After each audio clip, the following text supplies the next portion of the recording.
berkumpul pada kesempatan ini dengan keadaan sehat walafiat. Tak lupa sholawat serta salam kita panjatkan kepada junjungan kita Nabi besar Muhammad SAW yang senantiasa kita harapkan syafaat beliau kelak di yaumul kiamah. Hadirin yang saya hormati, sebelum saya membacakan susunan acara pada pagi hari ini, izinkan saya memperkenalkan diri terlebih dahulu. Saya Farah Gustiajana selaku Master of Ceremony pada acara webinar Ngopi Ngobrol Pintar ala MSP seri ke-8 dengan tema Screening Senyawa Bioaktif dari Perairan dengan Studi Bioinformatik. Baik, izinkan saya untuk membacakan susunan acara pada pagi hari ini. Yang pertama, pembukaan. Kedua, sesi dokumentasi. Ketiga, diskusi. Dan yang terakhir, penutup. Untuk mempersingkat waktu, pertama-tama marilah kita buka acara pada pagi hari ini dengan mengucapkan basmalah bersama-sama. Bismillahirrahmanirrahim. Baik, acara yang kedua yaitu sesi dokumentasi. Kepada seluruh hadirin, dimohon untuk menyalakan kameranya.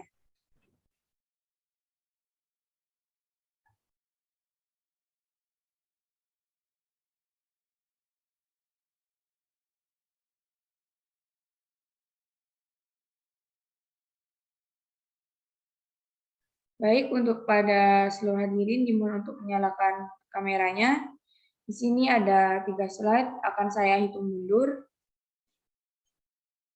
Baik, untuk slide yang pertama, 3, 2, 1. Untuk slide yang kedua, 3, 2, 1.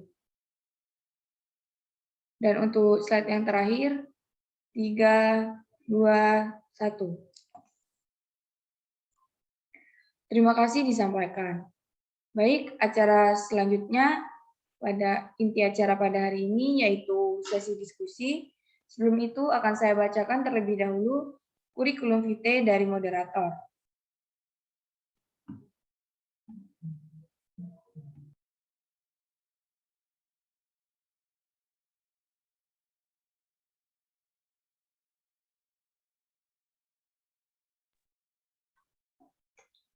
Nama lengkap, Abdussalam Junaidi, SSI, MSI, jabatan fungsional, asisten ahli, tempat dan tanggal lahir, Mojokerto, 26 Juni 1992. Alamat kantor, Jalan Raya Telang, PO Box 2 Kamal, Bangkalan.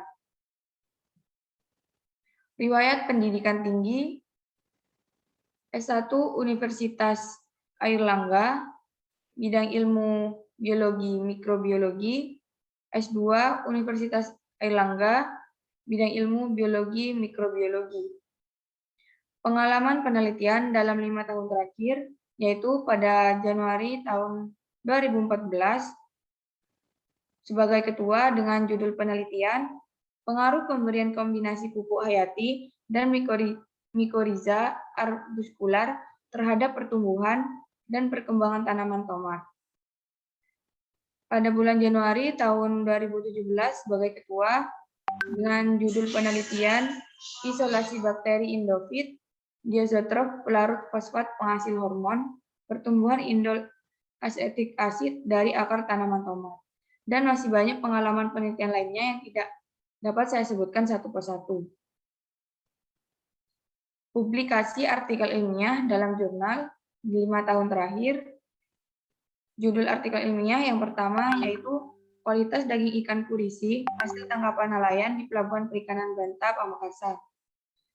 Yang kedua, karakteristik ikan nila, Oreochomys niloticus, dan ikan lele, Clary sp, pada fase rigor mortis. Dan masih banyak artikel ilmiah lainnya yang tidak dapat saya sebutkan satu persatu. Sebagai pemakalah seminar ilmiah,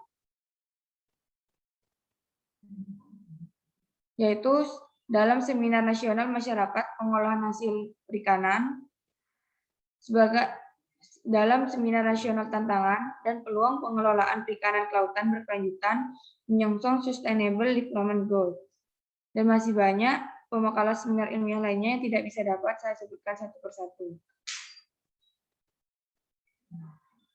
Judul buku dalam 5 tahun terakhir, yang pertama yaitu modeling kebijakan untuk mencapai eliminasi malaria di Indonesia.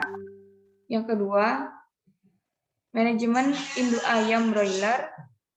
Yang ketiga, pengantar bioteknologi. Dan yang keempat, ekologi dan ilmu lingkungan.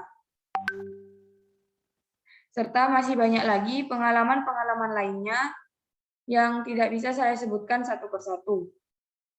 Baik, langsung saja saya serahkan kepada Bapak Abdul Salam Junaidi, SSI MSI, selaku moderator pada sesi diskusi hari ini. Waktu dan tempat dipersilahkan. Oke. Assalamualaikum warahmatullahi wabarakatuh. Waalaikumsalam warahmatullahi wabarakatuh. Selamat pagi, salam sejahtera untuk kita semuanya. Saya ucapkan selamat datang bagi rekan-rekan mahasiswa yang sangat saya banggakan, dan juga tidak lupa kami haturkan kepada Bapak Ibu dosen yang ada di lingkungan Prodi Manajemen Sumber Daya Perairan, serta Bapak Didik Wahyudi MSI, yang dalam hal ini beliau adalah pemateri dan juga satu-satunya narasumber ya, yang kami nantikan, dan juga nantinya pada session hari yang kedua ini kita akan belajar bersama terkait juga praktik mengenai penggunaan software ya, khususnya dengan tema screening senyawa bioaktif dengan bioinformatika.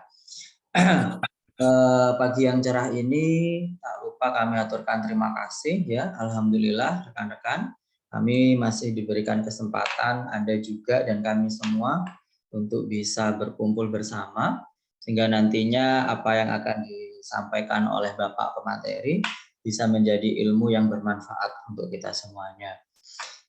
Masih pagi, Pak Didik, selamat pagi. Selamat pagi, Pak. Oke, kalau kemarin mungkin masih belum kepanggil wajah kami, Pak Didik, mohon maaf karena suatu hal ini alhamdulillah saya bisa bertatap muka langsung walaupun secara online dengan panjenengan.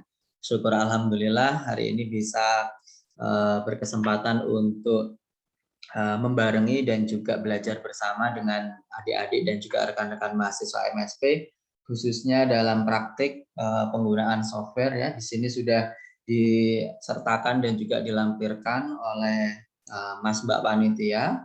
Apakah di sini rekan-rekan sudah ada yang menginstal aplikasinya dan juga softwarenya sesuai arahan yang ada di rundown materi hari ini? Sudah ya, Mbak Farah ya, Mas Alif juga sudah dipastikan nggih? Ya, karena kemarin alhamdulillah kami juga memantau dan juga mengikuti Pak Didik ya. Jadi materinya juga sangat menarik. Kami pun yang ada di jajaran staf kependidikan ingin belajar juga Pak Didik. Jadi ketika memang mengenal bioinformatik, wah ini mantap ini kalau misalkan nantinya bioteknologi perairan dan juga perikanan prodi kami ini juga ada yang mengarahkan dan juga nantinya bisa belajar ke arah bioinformatik. Oke, terima kasih tadi Mbak Farah sudah memperkenalkan hari ini, karena kemarin sudah ya otomatis kurikulum VT dari Pak Didik sudah disampaikan juga oleh Pak Haryo selaku moderator. Jadi saya minta keseriusan rekan-rekan semuanya ya, di sini. Ini adalah ilmu baru. Semoga nantinya kami, khususnya Anda semuanya dan juga kami yang ada di staf kependidikan MSP ini bisa belajar bersama, menggali potensi apa yang ada di sumber daya perairan kita, baik secara lokal maupun secara nasional, yang nantinya bisa kita jadikan sebagai sumber dan informasi ilmiah kami dan juga Anda semuanya untuk menyebarkan ilmu dan kebaikan. Hari ini kami persilahkan kepada Bapak pemateri kita yang sudah kita tunggu-tunggu, Bapak Didik Wahyudi, untuk memperagakan dan juga mohon maaf mempraktikkan sambil kita juga bisa belajar bersama secara langsung. Jadi apa yang kemarin beliaunya sudah sarankan, mungkin bisa rekan-rekan sambil prepare ya. Di sini saya rasa sudah ada yang mempersiapkan pastinya. Saya juga sudah mulai install seperti itu. Jadi nanti biar kita bisa mengikuti bersama apa yang disampaikan dan juga dijabarkan oleh Pak Didik. Monggo Pak Didik Wahyudi, kami persilahkan. Matur nuwun Pak Didik. Ya.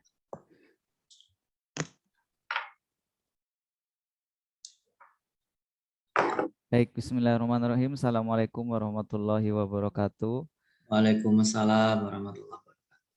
Alhamdulillahirabbil alamin wassalatu wassalamu ala asyrofil anbiya'i wal mursalin wa ala alihi washabihi ajmain. Amma ba'du. Yang saya hormati Bapak Abdus Salam selaku moderator, yang saya hormati Bapak Ibu dosen di prodi MSP ya tidak salah lagi ya MSP ya. Dan yang berbahagia adik-adik mahasiswa di prodi MSP. Syukur alhamdulillah pada hari kedua ini kita masih diberikan kesehatan, kesempatan untuk belajar bersama tentang bioinformatik ya. Nah, khususnya pada hari ini kita nanti akan belajar tentang screening senyawa kimia dan molekuler docking ya. Dua kalinya sholawat serta salam semoga senantiasa tercurahkan ke junjungan kita Nabi besar Muhammad SAW. Semoga kelak kita diakui sebagai umatnya. Nah, Bapak Ibu dan adik-adik mahasiswa bagaimana ini kabarnya? Sehat ya? Ya. Ini semua fokus ya. Maksud saya tidak sedang di jalan atau sedang mungkin mengerjakan yang lain gitu ya. Karena begini ya, jadi bioinformatik itu murni skill ya. Jadi ya kayak teman-teman itu apa namanya belajar sepeda motor gitu ya. Belajar sepeda motor itu kalau disambil ya disambil nggak fokus itu pasti nggak bisa-bisa.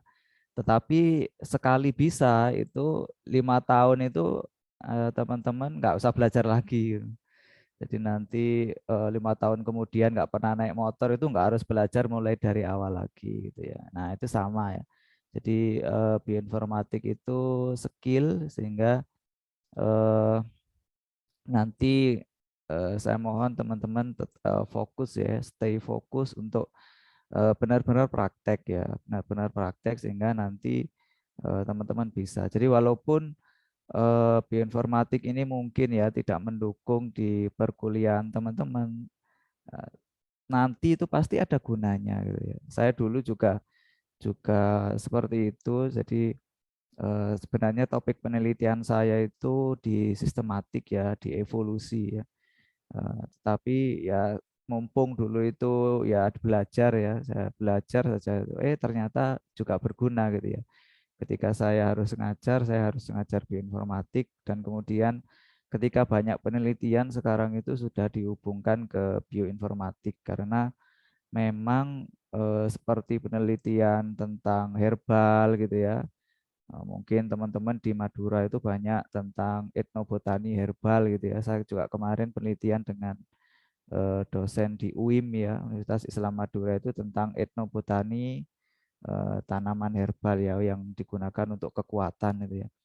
Nah, tanpa bioinformatik ya atau tanpa studi in vivo ataupun in vitro, pengetahuan tentang herbal itu sepertinya kurang apa ya, kurang logis gitu ya karena memang beberapa itu hanya tanaman ini gitu ya, tidak ada kandungannya, tidak ada apa namanya studi tentang manfaat metabolit sekundernya itu seolah-olah seperti ya kalau zaman sekarang mungkin ya nggak logis gitu ya. Tetapi dengan pendekatan bioinformatik ya nanti diketahui senyawa kimianya apa saja, kemudian kita aplikasikan bagaimana kalau sebagai antiinflamasi ya, bagaimana kalau sebagai apa namanya meningkatkan imun ya, imun booster ya, itu nanti bisa kita pelajari melalui pendekatan bioinformatik ya.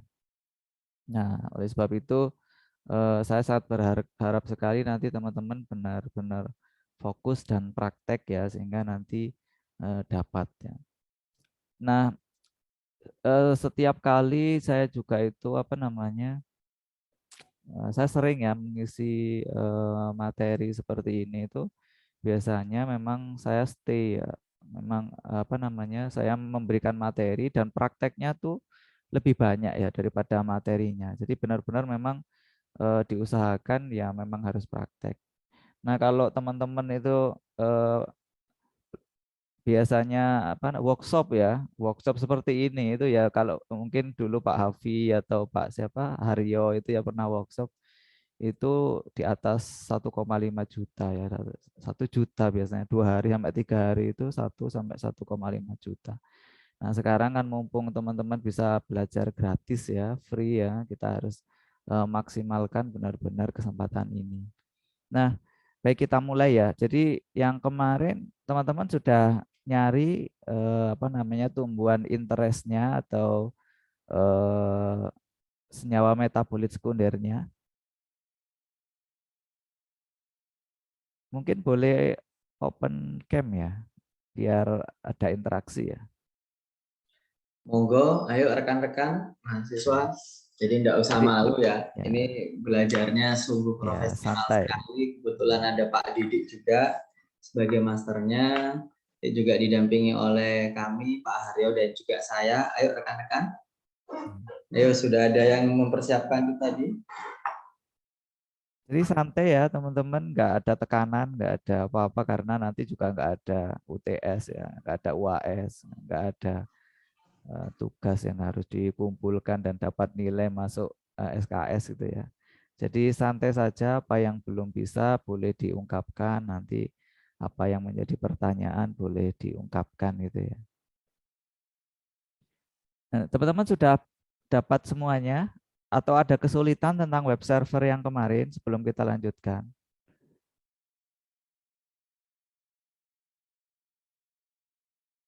Mbak Tarisa, gimana Mbak Tarisa?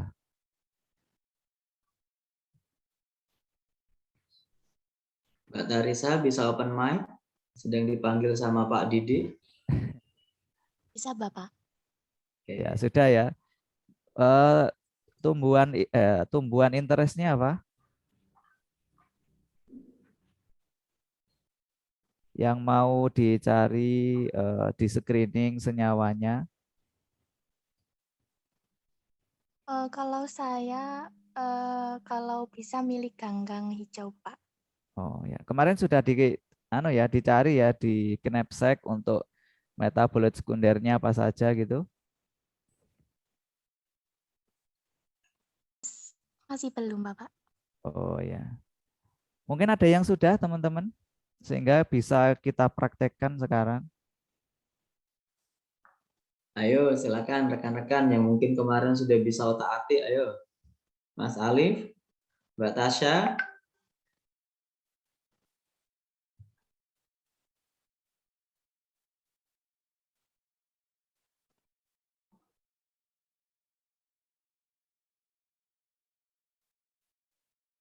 Ya begini Pak, mungkin teman-teman masih malu Pak Didi. Sudah Iya. ada tapi mungkin masih malu nanti kalau ditanya lebih lanjut. Oh iya. Monggo, Nah, monggo. baik, jadi hari ini kita akan screening ya. Jadi eh, pertama kita akan screening tentang tadi iya saya mau izin share screen ya. Monggo Pak Didi. Oke. Ya, kemarin teman-teman kita nyari ya di database yang ada ini ya Knapsack Family ya. Jadi dari sini kita nanti akan tahu. Jadi sebenarnya teman-teman untuk mendapatkan ini ya, mendapatkan eh, ingin tahu ya metabolit sekunder dari tanaman A itu apa saja itu sebenarnya biasanya menggunakan LCMS atau GCMS atau LC-HRMS gitu ya atau kadang HPLC gitu ya. Dan itu kan ya nggak murah gitu ya. Ya mahal ya di atas 1 sampai 2 juta ya per sampel. Nah, namun dengan pendekatan bioinformatik karena adanya database seperti ini kita dipermudah karena sudah ada di database kalau Zingiber officinale itu apa saja ya senyawa aktifnya gitu ya. Nah, ternyata Zingiber officinale itu kan ada kampor, sineol, kemudian gingerdiol, gingeron gitu ya. gingerol, paradiol, sterol, sogal, dan lain sebagainya. Namun memang kelemahannya di sini nggak ada persentase ya, konsentrasi ya, sehingga ketika kita mau screening itu ya memang satu persatu dari ratusan ini memang harus kita screening semuanya. Namun kalau induk itu kelemahannya. Nah, tapi kalau ketika kita menggunakan LCMS ya itu sudah ada ya persentasenya. Jadi oh sekian ini konsentrasinya sekian itu ya, yang gingerol sekian. Sehingga biasanya hanya yang konsentrasinya tinggi yang kita pilih yang kemudian nanti kita screening aktivitasnya. Nah, kalau ini berarti harusnya kita pilih satu-satu. Nah, kita download satu-satu sekuennya, kemudian kita cari ya canonical smell-nya, kemudian cari SDF-nya, yang kemudian nanti kan kita screening. Nah, ini karena ya untuk praktek ya, saya pilih hanya 4 saja ya di gingeron, di apa namanya zingiber itu. Yang pertama ada kampor gitu ya. Saya masih ingat ya kemarin downloadnya di mana? Nah, downloadnya kemarin di ini ya, di apa namanya PubChem, sorry PDB ya. Kalau PDB kalau untuk protein, kalau senyawa kimia kita downloadnya di PubChem ya. Tinggal teman-teman ngambil di sini. Jadi kalau geraniol gitu ya. Jadi geraniol. Kemudian kita copy masuk di PubChem. Nah, kalau ini ada ya syukur ya. Kalau tidak ada biasanya kita gambar sendiri. Jadi gambarnya bisa di Gem Spider ya. Di sini kan ada nih Gem Spider ya. Jadi di web server Gem Spider ini kita nanti bisa gambar sendiri, nanti baru tahu strukturnya atau pakai Zing ya. Nah, kemarin di apa namanya Zing database di slide yang saya bagikan itu sudah ada ya. Jadi bagaimana kayak gini ya teman-teman, dulu kan di SMA sudah dapat ya. Jadi ada ikatan ganda, tunggal, ada 3 gitu ya. Kemudian ada cincin 4, ada cincin 5, benzen itu ya. Jadi nanti teman-teman nanti bisa gambar sendiri ya. Ini begini kayak main ya. Nanti baru kita tahu canonical smell-nya apa. Ya, di sini kan ada nih canonical smell-nya. Itu nanti kalau tidak ada ya. Kalau ada ya kita gunakan yang ini. Nah, biasanya untuk mengetahui mana yang kita pilih karena nanti banyak ya, biasanya 3, 5 gitu ya. Kalau ini kan kebetulan cuma 1 ya.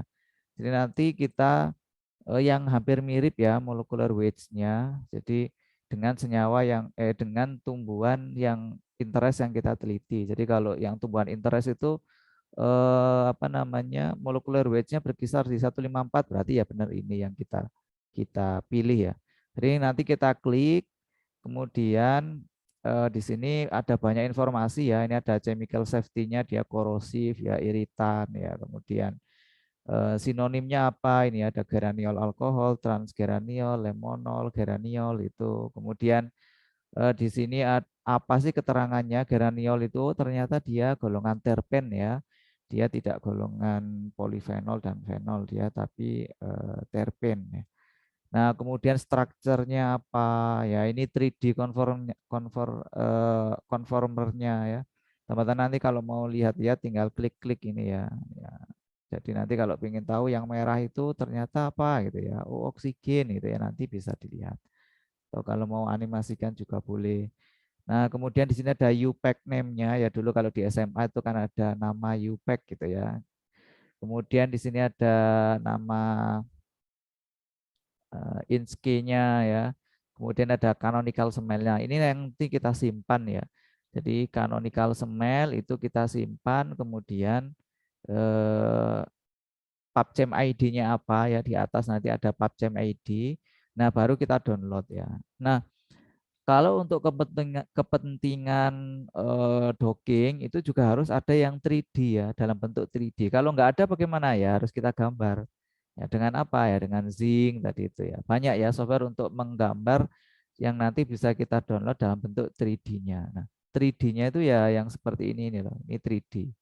ya dalam bentuk 3 dimensi ya. Karena nanti untuk proses docking itu harus kita membutuhkan protein ya dan senyawa kimia yang dalam 3 dimensi ini, karena nanti docking itu kan menambatkan ya, jadi mengikatkan antara protein dan si senyawa kimia ya atau ligan ya kita sebutnya.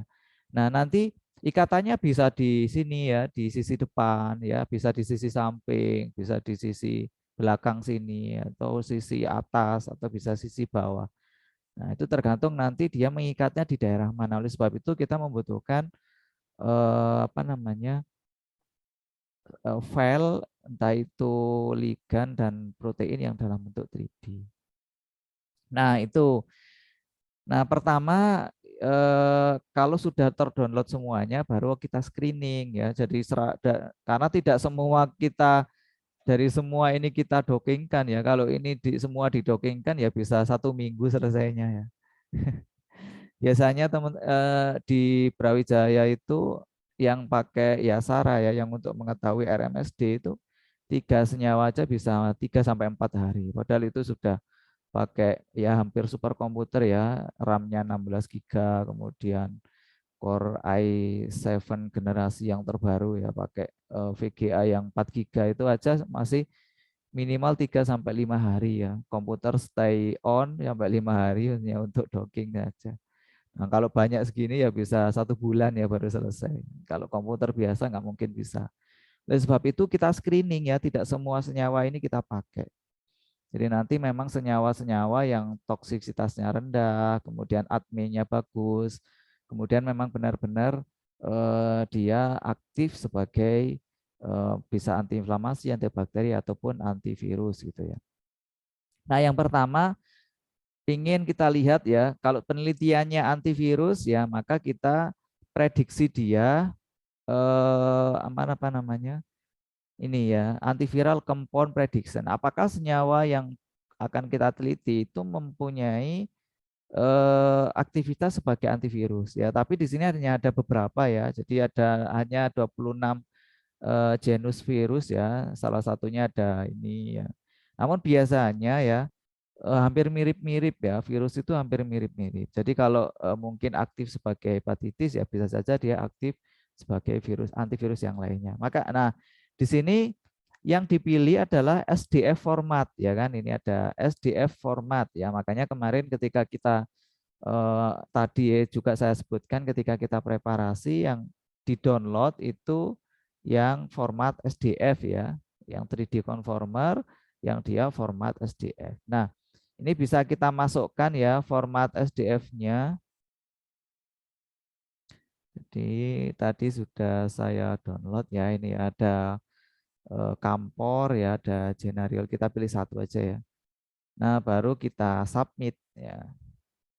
Nah, ini agak lama ya tergantung koneksi internetnya. Jadi jika ini ada 2 sampai 5 menit gitu ya. Jadi nanti akan ada ini nggak bisa.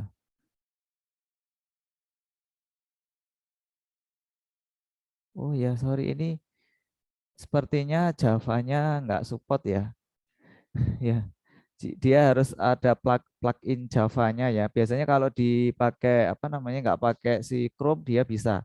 Jadi nanti di sini itu ada akan muncul ya. Jadi formal charge-nya berapa, HBA-nya, HBD-nya, Lipinski acceptor-nya berapa, rigid bond. Nah, yang terpenting nanti ada berapa persentase dia sebagai antiviral gitu ya. Nanti paling tinggi itu ya teman-teman bisa milih ya, bisa 50, 60 ya, 80 gitu ya. Biasanya nanti yang ya pilih dari yang 70 lah, 70% gitu ya, yang nanti dia bisa sebagai kandidat antiviral. Jadi tinggal pilih saja nanti kalau dari 100 itu yang 70 itu cuma ada 50, maka 50 itu yang nanti akan kita screening selanjutnya, entah itu pakai Protox, ya, Swiss ADME atau aktivitas, nanti terserah ya penelitiannya ke arah mana ya. Kalau antivirus berarti nanti setelah dari sini kita akan lanjut ke ya stage ya. Dari stage ini Nah, kalau di stitch dia butuh smile ya. Makanya di sini ada smile ya. Tadi saya sudah membuat yang gingerol ya, maka saya ambil smile-nya ya. Di sini ada smile. Kita copy, masukkan di stitch, baru kita search. Ya.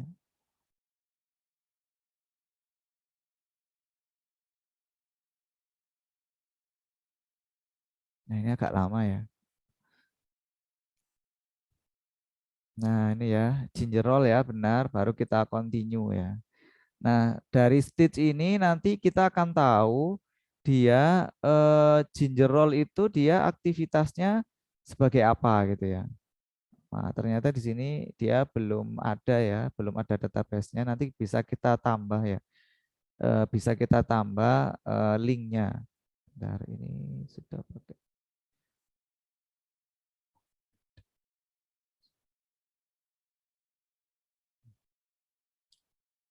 Nah, dari mana dia dapat pathway ini ya? Dia dari text mining ya, dari jurnal, bisa dari neighborhood, kesamaan struktur ya, bisa dari gene fusion, ada yang dari eksperimen, ada yang dari database, co-occurrence, co-expression, dan ada dari prediction ya. Nah, ini sudah saya tambah nanti di update ya. Nah, nanti akan dapat seperti ini ya.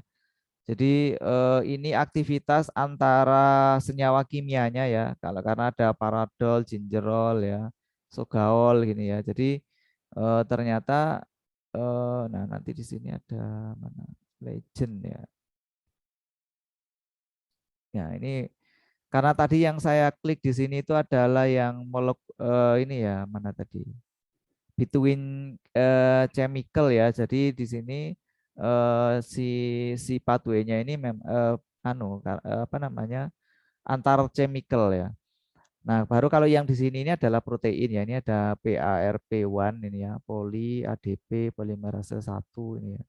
Jadi nanti hubungannya dengan apa? Nanti bisa kita pelajari di sini. Nah, di sini ada analisis. Mana analisisnya? Sebentar. Network legend setting. Nah, ini kita tambah ya. Jadi 20 interaksi ya.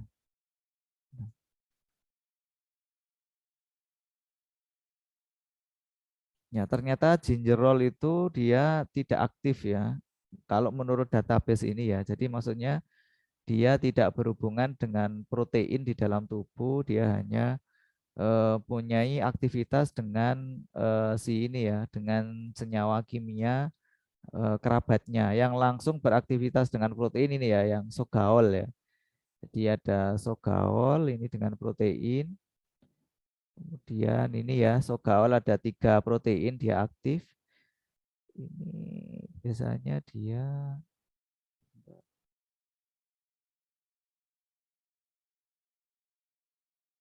ya ternyata dia tidak ya. Biasanya di sini ada dia fungsinya sebagai apa dan protein apa saja yang dia berperan ya. Benar, kita pakai yang umum ya. Yang alfa yang ini aja.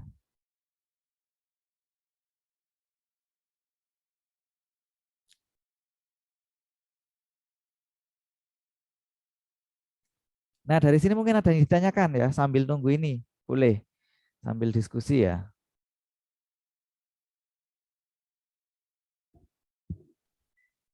Ini mungkin Pak Didi Oke, ada boleh. tulisan di chat, mungkin Oh, bisa ada lebih di chat. pelan-pelan Pak. Oh, gitu ya. Jadi biasa Ini tidak dicatat. mohon maaf. Ini Gitu. tidak record ya. Di record ini Pak. Oke, Gitu. oke. Nih. Mbak Farah di record kan ya? Kok tadi belum ada informasi? Di record, Mbak. Iya. Oke. Benar ya? Di record. Mohon izin bertanya ini Pak Abdu, Mas Abdu. Oke, Oke, monggo. boleh Pak Haryo. Pak Didik, saya kan nyoba-nyoba Genista ini ya dari Oke. produk dari Soy. Di situ yang Genestein ini sudah saya masukkan ke state itu di sisi kanan itu ada 1000 match via in CHLK itu apa ya maksudnya nggih? Boleh di-share, Pak? Boleh, Pak Mohon ya? izin ya. Oke, Oke. boleh. Monggo. Oh, nggak bisa, Pak. Ini harus minta izin, bisa nge-share ini. Oh, anunya siapa ini? Apa Mbak namanya? Tasha, Mbak Tasha, Mas Alif, mungkin bisa diizinkan Pak Mungkin Harno sharing. di anu ya, di semua bisa share ya. Jadi nanti langsung share bisa biar enak ya. Terus ada angka yang bawah-bawahnya itu 0,981, terus semakin ke bawah itu kan kalau strukturnya itu kan mirip-mirip gitu, nggih, Nggih, Pak Didik. nggih, Itu angkanya semakin kecil ternyata. nggih. Itu Apa kesamaannya, Tanimoto Pak. score. Nggih, itu Nggih. kesamaannya, Pak. Oke, Nggih, nggih. jadi kan sebenarnya ketika masuk di stitch itu si canonical smell kita itu akan apa namanya? di disamakan dengan database-nya stitch gitu, Pak. Nah, setelah oh ini sama nih. Biasanya yang paling atas itu ada 1000 match via Inkscape itu yang paling mirip di di mana di database-nya. Nah, kalau sudah itu dicentang aja yang paling atas. Biasanya otomatis sih. Nah, baru kita continue, Pak. Oke, nggih. Continue, nggih. Nggih. Mungkin bisa Pak Aryo di-share Pak Aryo sudah di.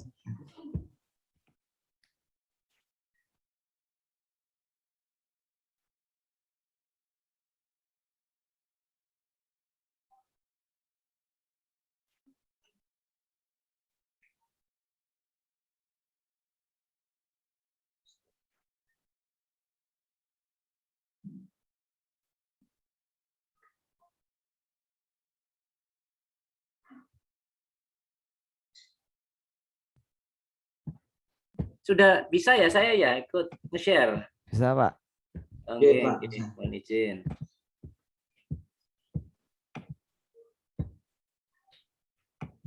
Berarti ini menarik sekali Pak Didik ya. Kalau kita tidak tahu senyawa apanya di suatu organisme, kita coba cari literasi di artikel, kita searching di sini, kita bisa Bisa. koneksikan dengan senyawa lain. Nggih. Ini monggo Pak Aryo. Nah, ini kalau genistein banyak, Pak ya. Ternyata ya ada TRP ya. TRP itu Oke. biasanya Tripsin. dia berhubungan dengan Pak, sel saraf, Pak. Jadi apa namanya? Sensasi panas itu loh, Pak, biasanya. Nah, itu bisa jenengan klik, Pak. Contoh TRP gitu, Pak ya. Jenengan klik yang TRP. Itu nanti akan ada keterangan proteinnya. Nah, itu transformation related protein ya. Nah, itu ada tumor supresor itu, Pak ya. Jadi dia langsung berhubungan dengan TRP yang berhubungan dengan tumor supresor. Nah, nanti di itu Pak ya, boleh dikeluar dulu, Pak. Di analisis, Pak, coba di analisis. Betul Pak Sandi, benar Pak Sandi.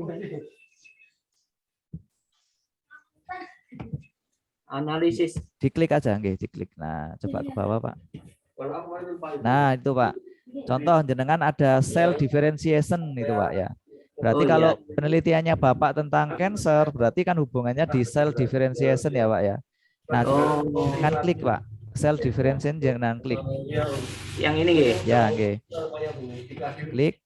Nah, balik ke atas, Pak. Berarti protein-protein yang berhubungan dengan cell differentiation itu nanti akan merah di atas. Coba balik ke atas, Pak. 14. Nah, ini Pak. Berarti protein-protein itu semua ya.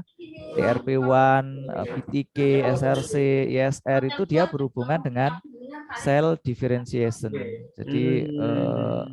Jadi nanti kalau Bapak mau docking, kalau genistein berarti bisa targetnya protein-protein itu kalau berhubungan dengan cell differentiation gitu, Pak.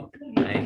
Nah, coba itu kan ada yang molecular function ya, bisa enzim binding ya. Itu nanti kalau diklik itu otomatis di atas akan ada yang warnanya merah, Pak.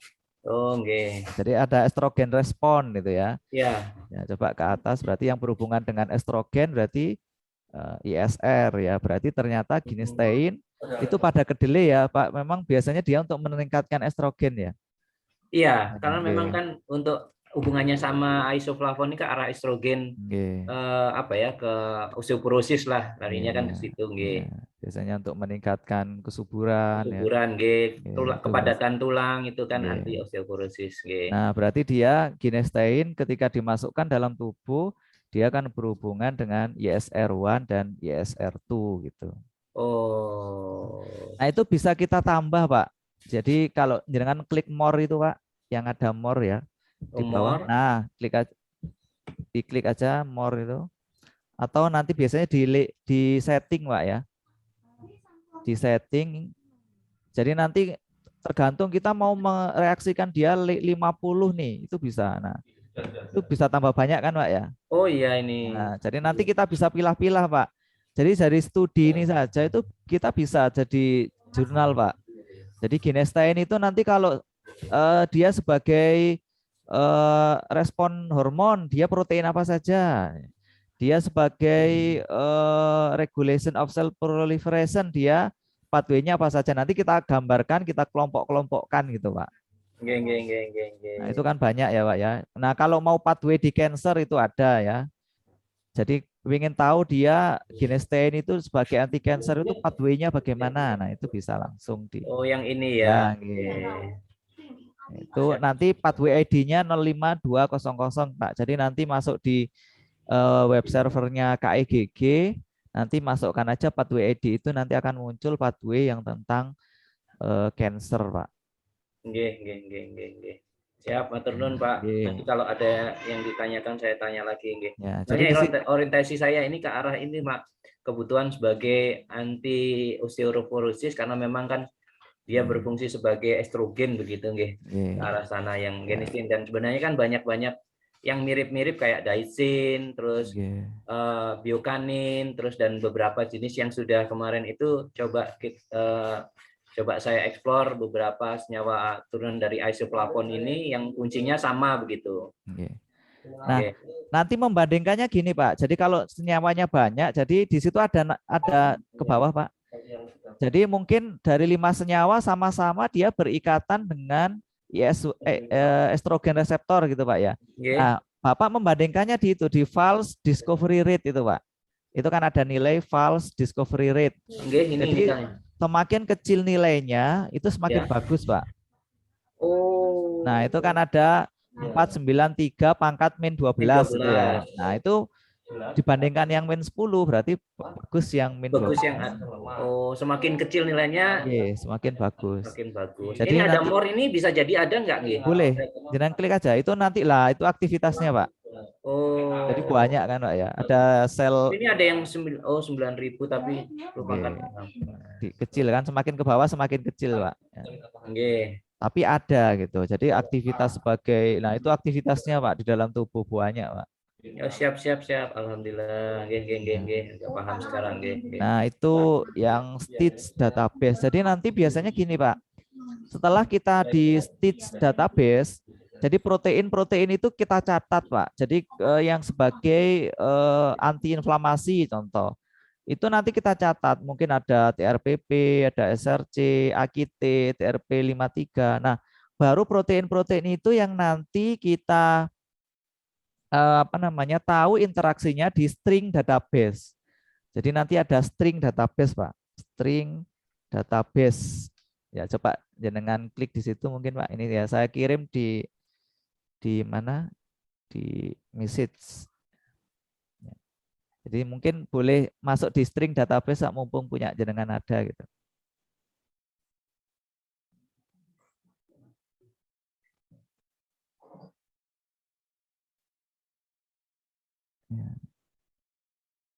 Nah, kalau di string database itu kita mau mengetahui interaksi antar protein, search, Pak, yang di search.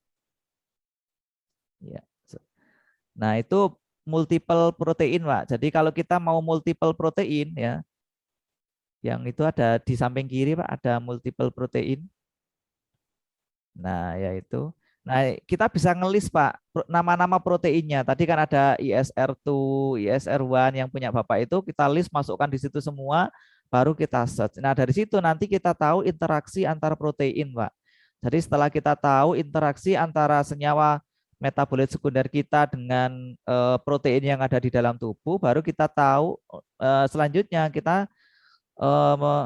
melanjutkan bagaimana sih protein-protein di dalam tubuh itu berinteraksi gitu, Pak.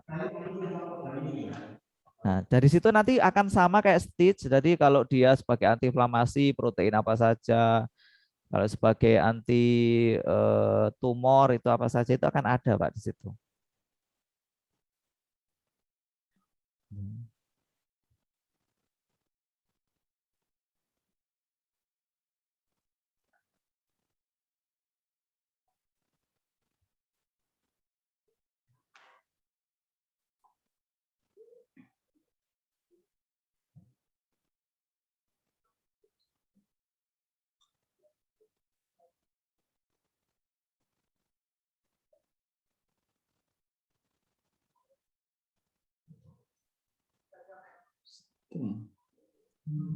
Ya. Jadi dari protein-protein tadi Pak yang di stitch itu bisa langsung diketik di situ atau di copy Pak biasanya. Oh, langsung di Oke, copy. jadi kan ada ESR1 itu. Dia nanti akan otomatis Pak. Oh, Tadi ada apa saja mungkin. Nah, diketik sama miripnya dengan itu Pak. diketik Nah, aja gini ya, di oke. kodenya itu ya. Ada CBL, ada BCAR1 kayak gitu Pak. Oh, Ada SRC, EKT1 itu diketik aja biasa diketik seperti itu. nggak bisa di Oke. copy nih, Pit. Iya, diketik sendiri. Tapi tulisannya harus sama.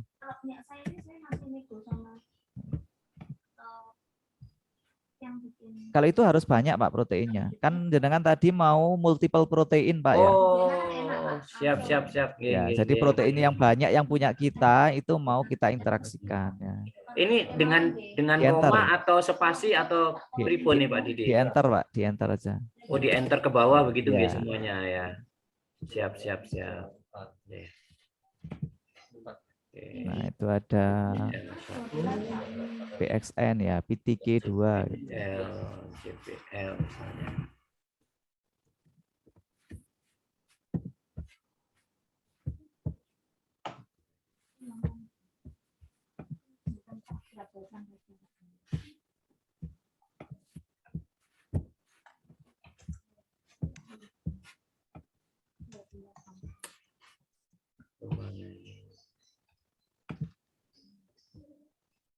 Tapi nanti ini Pak Didik ya, apakah visualisasinya ngelink ke stage tadi Pak? Atau beda Pak?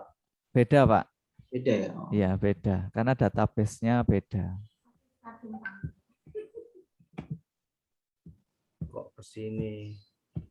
Ini ketutup ini. Iya.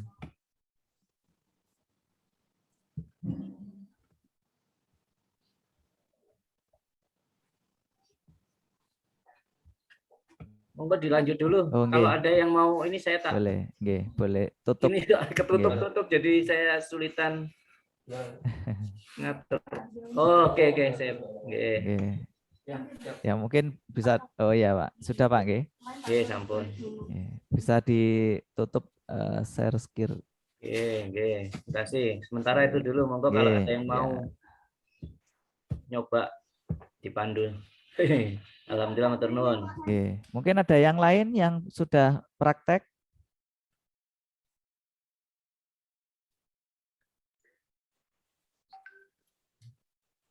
Ayo rekan-rekan yang lain, mungkin masih bingung memulainya ini Pak Didik. Ini mana yang harus diklik, mana yang harus dicari. Ayo ya, selain Pak Haryo, mungkin dari rekan-rekan mahasiswa, Mas Mbak yang ada di lab komputer MSP ini, prodi jurusan kelautan, monggo silakan. Ayo.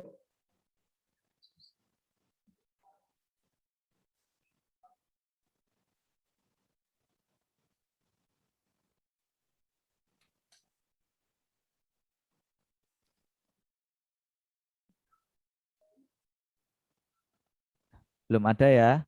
Nah, kita lanjutkan ya. Ini ada yang oh ya Pak Alfi. Jadi tadi yang punya Pak Haryo nggih. Jadi ini saya yang ginestain ya sama biar tampilannya hampir sama ya. Nah, jadi di sini ada ini ya, ada garis-garis ya. Jadi garis interaksi ya, nanti bisa diklik ya. Jadi kalau garis satu itu artinya apa itu nanti ada di sini. Nah, ini ada activation, ada binding, ada inhibition ya, ada katalis. Jadi kalau merah itu berarti dia inhibition ya, berarti dia menghambat ya. Kalau dia activation berarti yang warna hijau. Jadi genistein dia yang warna hijau nggak ada ya. Jadi dia warnanya action effect ya, hanya positif, negatif, kemudian transkripsional regulation ya. Kalau yang kuning ini berarti transkripsional regulasi. Berarti untuk regulasi transkripsi dari protein-protein ini. Ini bisa saya tambah.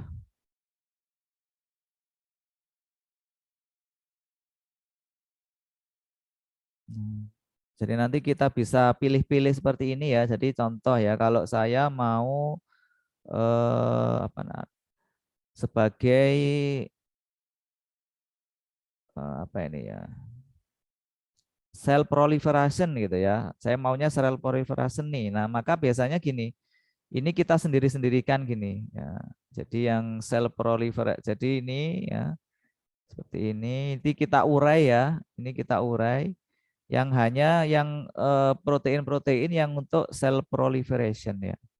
Ini kita urai, kemudian yang tidak itu kita sendirikan sendiri ya. Sampai benang-benangnya ini enggak kusut ya. Jadi jelas gitu ya. Jadi pathway-nya bagaimana gitu ya. Nanti harus ditata satu persatu. Nah, untuk apa namanya? Softwarenya, jadi ini bisa disimpan, kemudian nanti dibaca di software namanya Cytoscape ya. Itu yang harus download ya. Jadi software Cytoscape seperti ini ya. Nanti teman-teman bisa download, ini open source ya. Jadi nanti hasilnya akan seperti ini ya. Nah, ini ya ada gambarnya. Jadi kalau dia nanti sebagai anti inflamasi, jadi nanti dia apa gitu ya. Nah, bisa seperti ini gambarnya. Jadi itu hanya pathway ya. Jadi analisis pathway ya. Jadi menggunakan Cytoscape.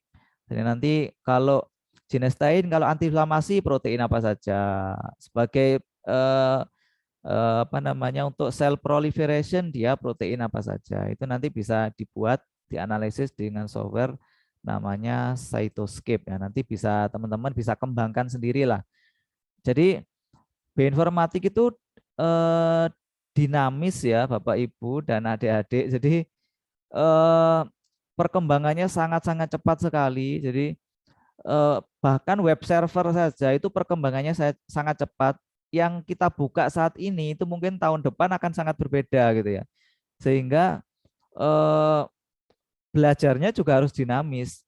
Ya, belajarnya harus dinamis. Jadi kayak ini ya itu baru muncul ya, baru ada. Dulu penelitian saya tentang H5N1 itu yang menggunakan in silico ini belum ada, tapi sekarang sudah ada gitu ya. Web server yang antiviral compound prediction.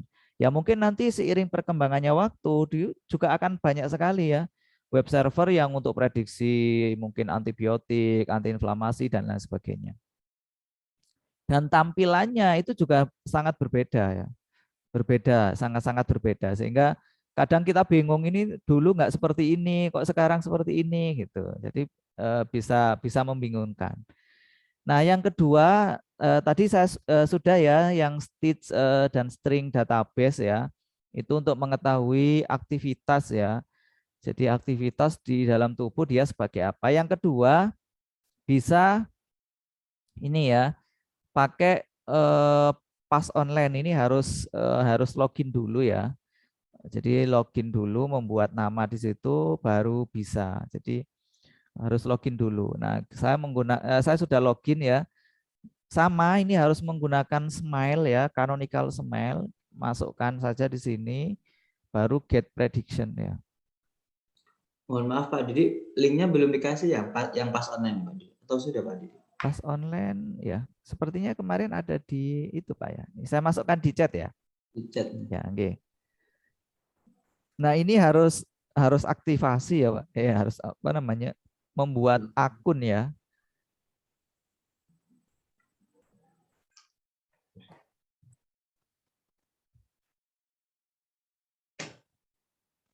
Nah ini lama ya.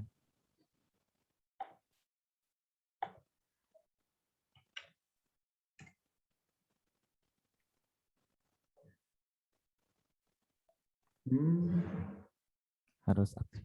Bentar. Ini buka jalan ya. Predict new compound. Ini sepertinya nggak jalan ya. Bentar.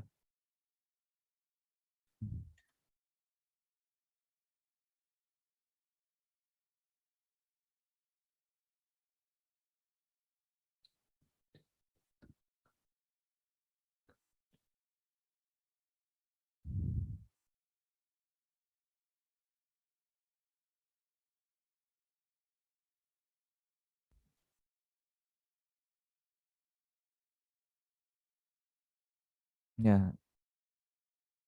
Mungkin ada yang sudah nyoba bisa. Ini kok kayaknya error ya. Jadi di sini nanti akan ada nilai PI dan PA ya, ada apa namanya inaktif dan aktif ya. Jadi bagaimana dia aktif dan dia inaktif. Jadi kalau aktif berarti dia aktif sebagai proses tersebut.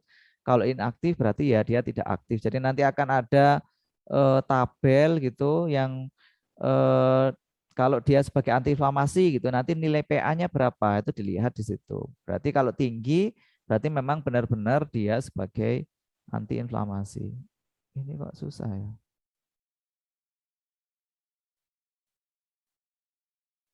Cek result. Ya, sepertinya nggak bisa ya.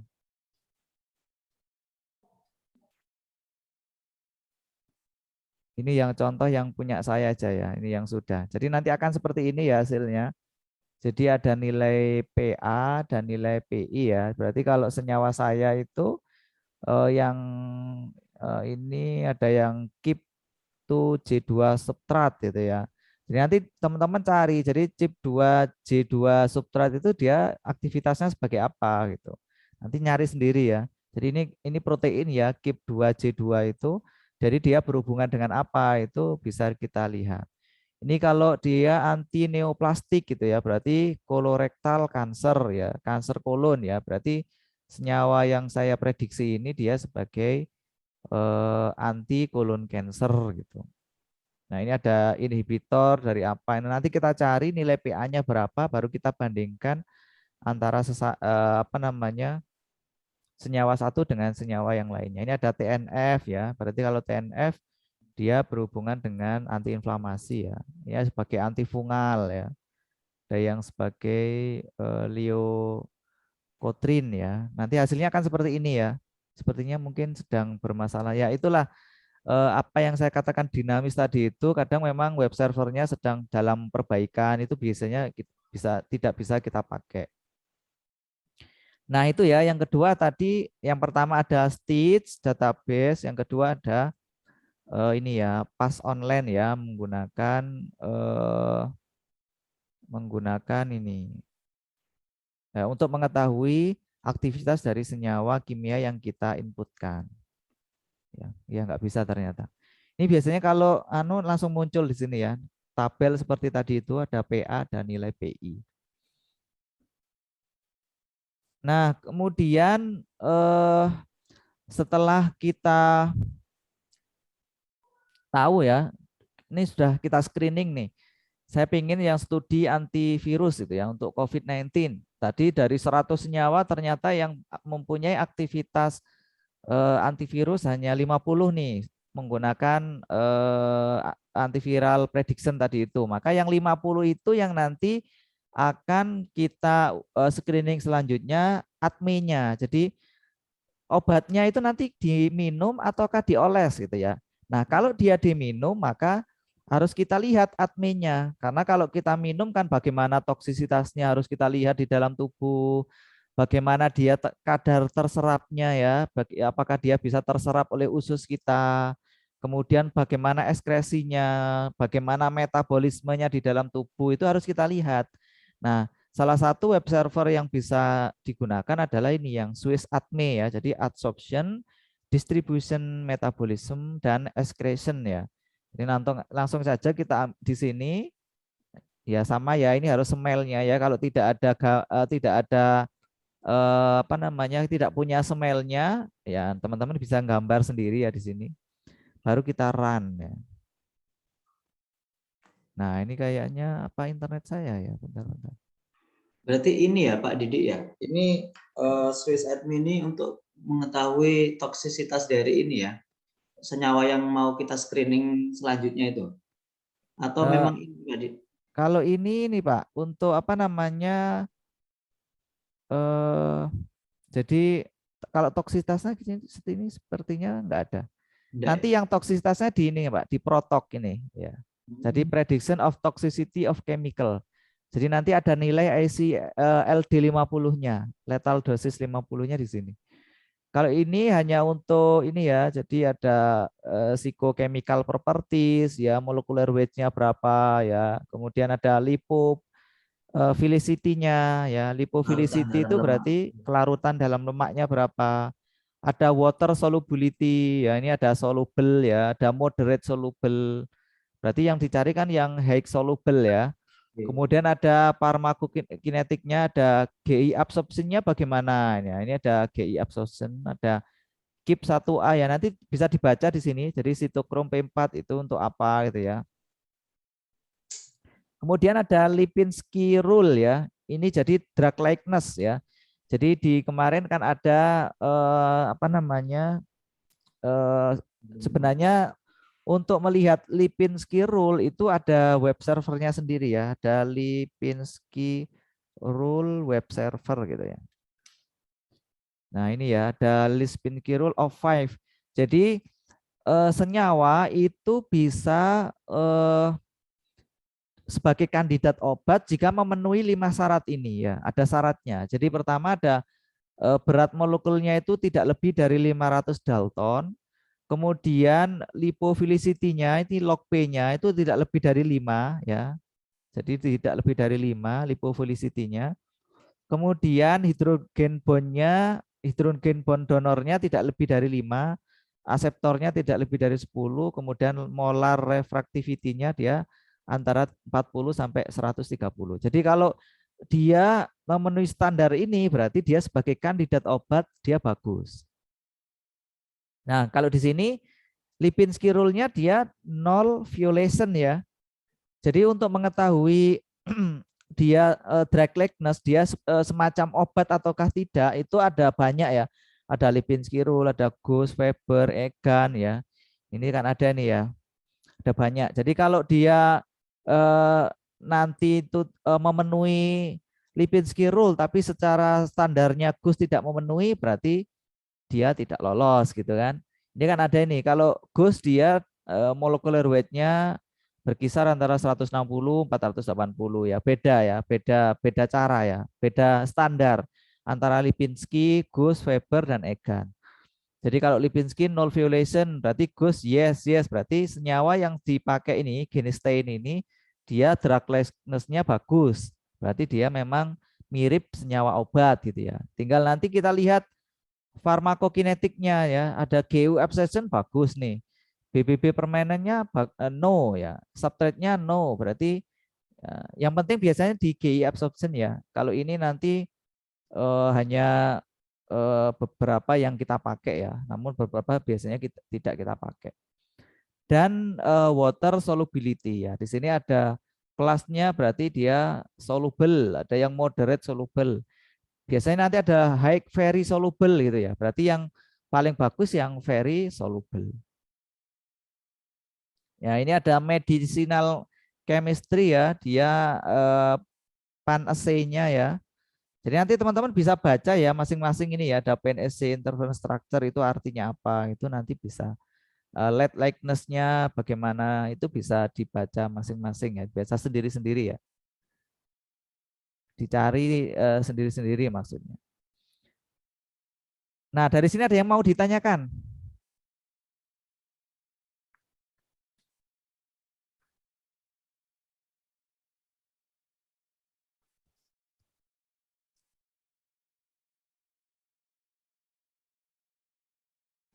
Nah, kita coba masukkan di Lipinski rule. Oh. Mungkin ini ya Pak Didi ya. Kalau kita tadi kan ada water solubility dan juga kelarutan dalam lemak gitu ya. Okay. Yang lipophilicity gitu ya. Yeah. Jadi kalau misal ini kan pasti masih banyak interpretasi yang belum difahami gitu ya. Okay. Jadi antara lebih banyak dilarut senyawa tersebut lebih mudah larut dalam lemak atau juga lebih mudah larut dalam air. Misalkan kita menemukan dua nilai yang beririsan gitu, kita pilih yang mana Pak ya kalau misalkan nanti dijadikan sebagai kandidat obat ini? Okay. Jadi gini Pak, yang standarnya si ADME ini dipakai Pak. Jadi ya water solubility ya lipophilicity. Jadi lipophilicity kan tadi ada standarnya Pak.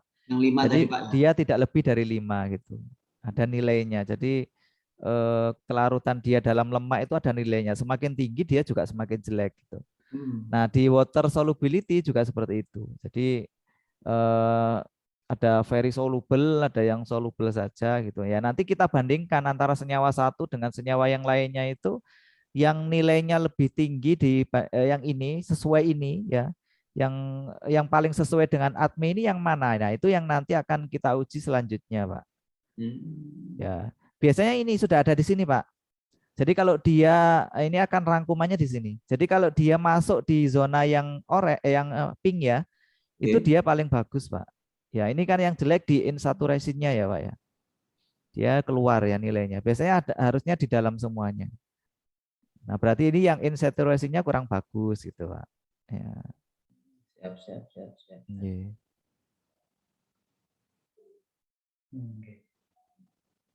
Makanya kan gini Pak, ketika baca artikel ya, khususnya yang saat pandemi COVID ini, senyawa ini bisa dijadikan sebagai kandidat antivirus, anti-AIDS. Saya mikir gini, kok bisa ya semudah itu istilahnya apa namanya? Bukan semudah itu ya, istilahnya langsung ditetuskan senyawa A, senyawa B gitu kan. Ya karena memang sudah ada istilahnya web servernya dan juga banyak literasi terkait mana yang memang sudah diacu dan juga sudah dikarakteristikkan. Makanya kalau saya ini jadi lebih tertarik untuk belajar private kejenengan nih nanti ini. Pak Didi. Iya. Monggo rekan-rekan mahasiswa nggih. Kalau yang di Surabaya yang concern di penelitian virus itu kan yang Nidom Foundation ya, Pak ya? Oke, Pak Nidom, ada juga Nah, Pak nggih. Arif Nur Muhammad Ansori itu, Pak. Nggih. S2, Itu S3-nya itu. penelitiannya yang itu bioinformatik, Pak. Bioinformatik, nggih. Iya, ya, jadi dia tahu oh ini sebagai kandidat itu karena ya screening seperti ini. Tapi memang secara keilmuan itu belum valid, Pak ya. Sampai ada studi in vivo dan in vitro, Pak. Ya, memang harus benar-benar diuji. Kalau bioinformatik di sini perannya apa? Hanya untuk screening, Pak. Dari seratusan senyawa tadi itu dipilih. Kalau itu mau diteliti in vitro semua kan mahal, Pak. Ya kan dari 100 senyawa diuji satu-satu itu kan mahal plus lama ya, Pak ya. Sehingga di screening dulu dari 100 itu oh ternyata yang benar-benar sebagai kandidat 5 ini nih. Nah, baru 5 itu yang kita ujikan in vitro dan in vivo gitu. Sehingga lebih murah dan lebih cepat gitu, Pak. Siap, Pak. Nggih. Nah, ini kita lanjut ya setelah ADME ya. Monggo, nggih. Oke ya. Setelah kita ADME ya, secara ADME bagus, baru kita lihat toksisitasnya. Mungkin ADME diabsorpsi bagus ya, di dalam tubuh bagus gitu ya. Drug likeness yes, tapi ternyata beracun. Itu kan jadi bahaya juga ketika kita jadikan dia sebagai kandidat obat gitu ya, Pak ya. Maka di sini harus kita lihat ini ya, apa namanya? Toksisitasnya ya. Ini kita masukkan di sini canonical smell ya, tetap ya. Jadi canonical smell yang kita pilih ya. Jadi ini sudah saya masukkan ya. Jadi tinggal masukkan di sini. Nanti smell-nya baru nanti akan senyawa kita tergambar di sini ya. Baru kita start. Sorry tadi belum semua, belum tercentang semua. Jadi ini saya masukkan yang ginseng tadi. Ini ada, baru kita all. Jadi ini ya standar untuk toksisitas ya, ada hepatotoxicity, karsinogen, ya banyak ya di sini. Baru start tox prediction. Nah ini ada nilai Pak, jadi semakin ke 6 semakin bagus ya, semakin ke 1 dia semakin toksik ya. Ya ini ada nilai akurasinya juga. Dari average similarity-nya sekian ya, prediction akurasinya sekian. Jadi harusnya yang dipilih yang lebih tinggi ya Pak ya. Ya 70 itu udah tinggi lah. Jadi nilainya berapa? Nanti kita bandingkan dari 100 senyawa ternyata yang 80 toksik nih. Ya yang 20 itu yang 20 tidak. Nilainya 5 sampai dan 6 ya. Maka yang 50 yang 20 itu ya nanti yang akan kita pakai untuk studi lanjutnya, kita proof di molekuler dockingnya gitu. Ya di sini ada ya, nanti ada keterangannya bisa dibaca-baca sendiri dan bisa cari sendiri ya. Jadi kalau bioinformatik itu murni belajarnya itu belajar mandiri ya cenderungnya. Sudah tahu seperti ini, baru belajar mandiri karena gini, ini dulu nggak ada Pak ya. Mungkin sekarang ada gitu, sehingga ketika saya harus ini mempraktekkan, saya juga harus belajar lagi gitu. Oh, dulu nggak ada nih seperti ini, sekarang kok ada ya, gitu harus belajar lagi, baca-baca lagi ya, sangat-sangat dinamis. Ya, sehingga kalau yang web server ya, kalau yang web server itu sangat-sangat dinamis. Karena perubahannya itu ya seiring perubahan perkembangan keilmuan ya. Mungkin oh ini ada baru nih algoritma baru sama yang pemilik web servernya ini dia tambah lagi. Dia tambah lagi sehingga belajarnya ya tidak berhenti ya. Tidak sekarang selesai belajar ini sudah berhenti gitu enggak. Nanti 1 bulan 2 bulan lagi dibuka lagi, oh ada yang baru, ada yang baru. Selalu seperti itu. Nah itu ya ada yang hari ini kita pelajari sudah ada beberapa ya. Jadi ada yang tadi screening menggunakan stage ya, aktivitas. Yang pertama tentu aktivitas dulu ya. Karena kita ingin studi tentang cancer ini, berarti ya dari 100 senyawa itu kita lihat aktivitasnya yang berhubungan dengan cancer ya. Jangan sampai tidak berhubungan nanti dipakai saja, itu kan ya nggak valid nanti. Karena gini, molekuler docking itu senyawa apapun intinya bisa Pak diikatkan ya. Karena protein ya, gambarnya gini ya, protein, kemudian ada ligan. Ini ligan apapun yang tidak mempunyai aktivitas ya saya tambatkan bisa, tetapi permasalahannya logis enggak kan gitu. Benar, Pak. Logis enggak itu dari mana? Dari aktivitas tadi itu.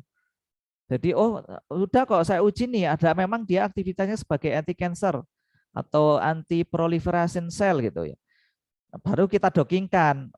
Jadi logis kan sudah, oh memang dia sebagai anti proliferasi, baru kita proof ikatannya ada di mana gitu. Berapa nilai ikatannya? Sisi ikatannya di sisi mana? Baru kita proof nanti dengan molekuler docking gitu. Nah, fungsinya screening itu di situ. Nah, fungsinya yang lain juga ya ada yang toksisitas tadi ya, jangan sampai dia toksik di docking saja sehingga kesimpulannya kan jadi salah gitu ya. Wah, ini jadi nanti dia toksik nih di docking. Wah, ini loh bagus senyawa ini bagus nih. Bisa meredam sebagai antiinflamasi ini. Ternyata toksik dalam tubuh sehingga kan tidak cocok untuk obat. Ya kan logika berpikirnya di situ. Atau dia di docking saja gitu. Nilainya bagus. Ternyata dia nggak secara pathway ya. Itu tidak mempunyai aktivitas. Ya kan menjadi salah juga dockingnya tadi itu. Nah, sehingga screening di sini menjadi penting gitu ya, dibutuhkan ketika kita mau docking gitu ya. Jangan sampai nanti sudah di docking dia ternyata toksik. Ternyata dia tidak sesuai, tidak drug likeness-nya rendah, tidak cocok untuk senyawa obat atau tidak mempunyai aktivitas seperti itu. Nah, yang tadi screeningnya bisa menggunakan stage database, bisa menggunakan PAS online ya, bisa menggunakan Protok ya untuk toksisitas, bisa menggunakan Swiss ADME ya untuk mengetahui ADME-nya ya, adsorption, distribution, metabolism dan excretion-nya. Nah, itu mungkin yang tentang screening. Mungkin ada yang mau ditanyakan gitu ya. Boleh, silakan.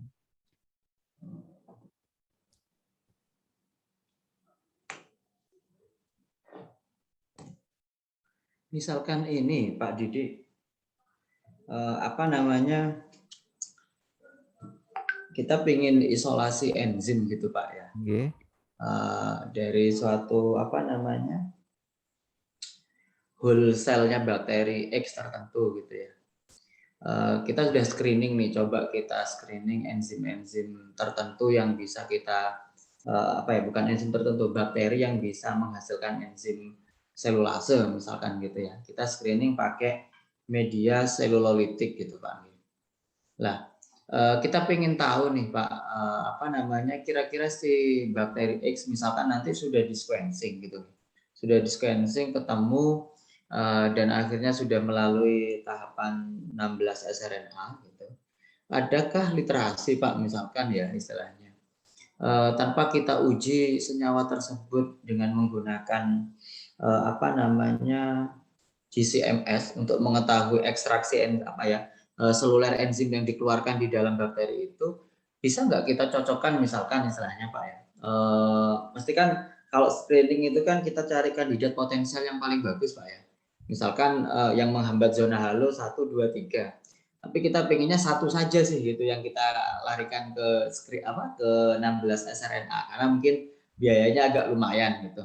Kira-kira dari ketiga itu ya pastinya kan dia kita simpulkan sebagai selulolitik bakteria gitu. Kalau kita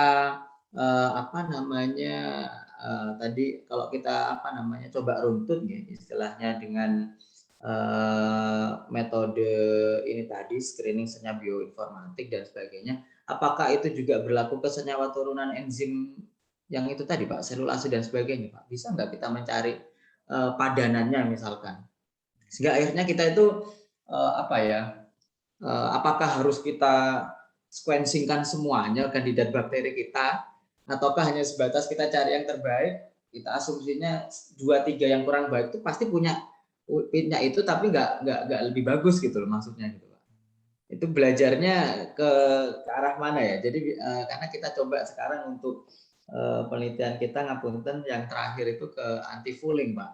Makanya kan kalau tadi ada anti cancer, anti inflamasi, anti apa dan sebagainya, harapan kita kan ya enggak usah pakai karena literasi kan bilang pakai daun A, pakai akar A untuk bisa membuat anti fouling. Tapi kita produksinya itu juga dari proteinnya si bakteri itu tadi gitu. Biar kita tahu biar si bakteri ini memang istilahnya patogen atau mungkin istilahnya tidak mutualistik, tapi dia juga bisa dimanfaatkan hasilnya gitu loh sebagai anti fouling tertentu. Mungkin bisa diarahkan Pak, karena kemarin mahasiswa kami yang atas nama Ato ini juga sedang mengarah ke sana. Saya juga pengennya belajar bioinformatik ini juga Pak Didi. Ya.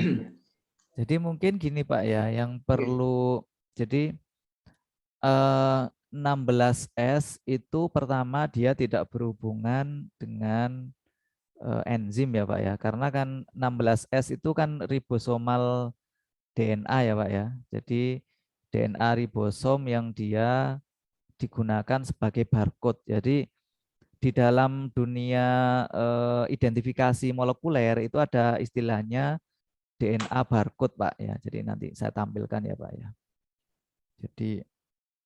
Jadi whole system benar. Ini saya tampilkan. Jadi di dalam dunia identifikasi molekuler itu ada istilahnya barcode of life. Jadi memang standar DNA barcode yang dia digunakan untuk identifikasi molekuler ya.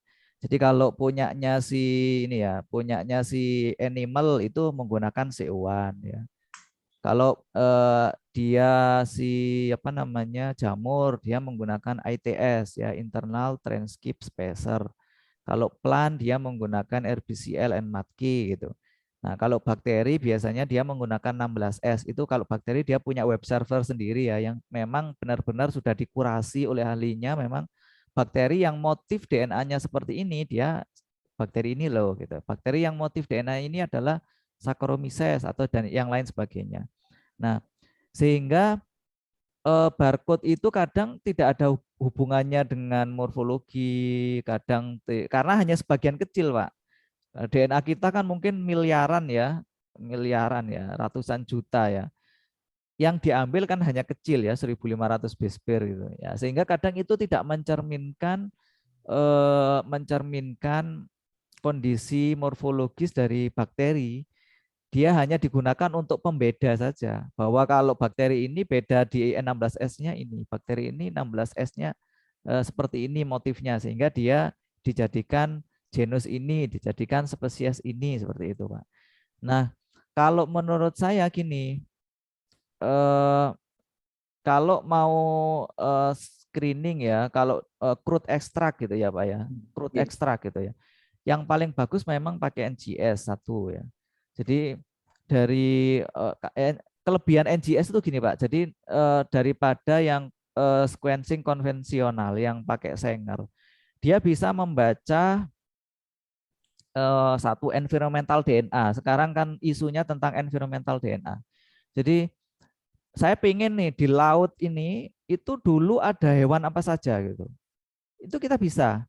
Atau di gunung ini dulu ada tumbuhan apa saja. Kita isolasi DNA dari environmental, dari tanah ya, entah itu kalau mau bakteri juga bisa dari tanah. Jadi di tanah ini ada bakteri apa saja sih ini gitu. Langsung kita NGS-kan, Pak. Oh, ada bakteri A, B, C, D, E. Baru kalau sudah tahu, oh, saya ingin bakteri yang ini gitu ya. Baru nanti kita screening, Pak. Kalau mau produksi ya, mau produksi bakterinya ya, bakteri A gitu ya.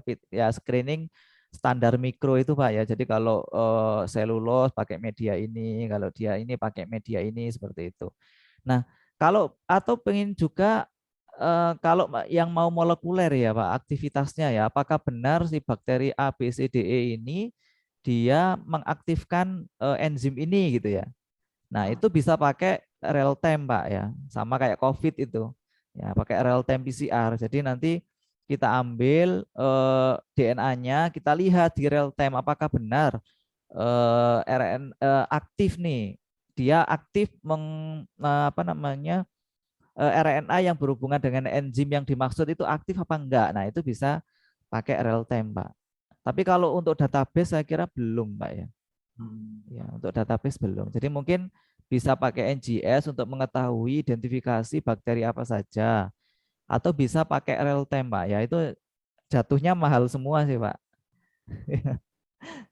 Karena untuk real time sendiri agak mahal. Kemudian alatnya kan sekarang juga tidak semua kampus punya gitu ya.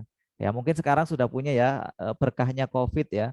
Jadi semua kampus sudah berbondong-bondong untuk membeli real time ya. Jadi berkahnya COVID mungkin semua ada. Namun untuk apa namanya kit isolasinya, kemudian apa namanya bahan-bahannya itu memang masih relatif mahal ya.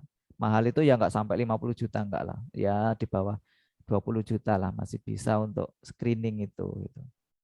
Saya kira seperti itu Pak ya mungkin ya. Untuk bioinformatiknya saya kira saya kok belum menemukan ya Pak. Mungkin nanti perkembangan ilmu bioinformatik ke depannya mungkin akan ada yang model seperti itu Pak.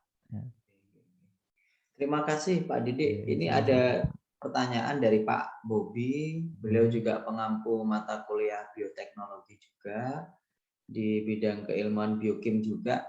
Ini di chat kolom komentar Pak Didik. Selain kajian obat, mungkin untuk aplikasi bioinformatik dalam aspek mikroplastik, antioksidan atau vitamin, kajian SPF untuk masker, garam mineral, bisa dilakukan juga kajian bioinformatik.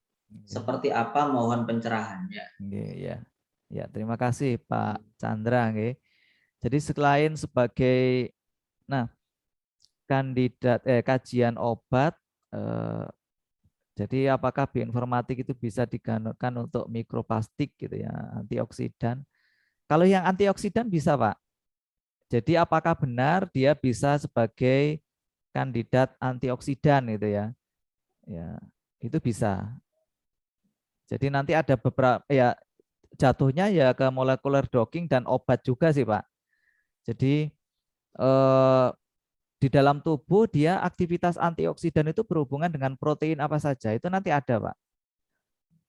Jadi ya nanti dengan protein itu kalau senyawa obat ini itu bisa apa namanya berikatan dengan protein tersebut berarti dia memang benar-benar sebagai kandidat antioksidan seperti itu. Namun kalau untuk SPF masker itu SPF itu apa Pak ya? Yang itu ya apa namanya SPF, iya. untuk UV itu ya Pak ya? Nilai SPF itu ya. Nah kalau saya itu belum tahu Pak. Nggih. Kalau untuk mikroplastik, kalau mikroplastik yang bagaimana nggih? Apakah dia mikroplastik apa tidak gitu ya? Saya kira belum ya Pak kalau untuk mengarah ke situ ya. Jadi yang banyak memang dia sebagai screening vaksin, kemudian sebagai kandidat obat, ya itulah kandidat obat dan screening vaksin lah biasanya yang dan studi evolusi ya, yang paling banyak digunakan di ke arah situ. Mungkin nanti bioinformatik mengarah apa namanya perkembangan bioinformatik selanjutnya mengarah ke situ ya mungkin bisa saja. Tapi mungkin untuk saat ini yang setahu saya belum kayaknya.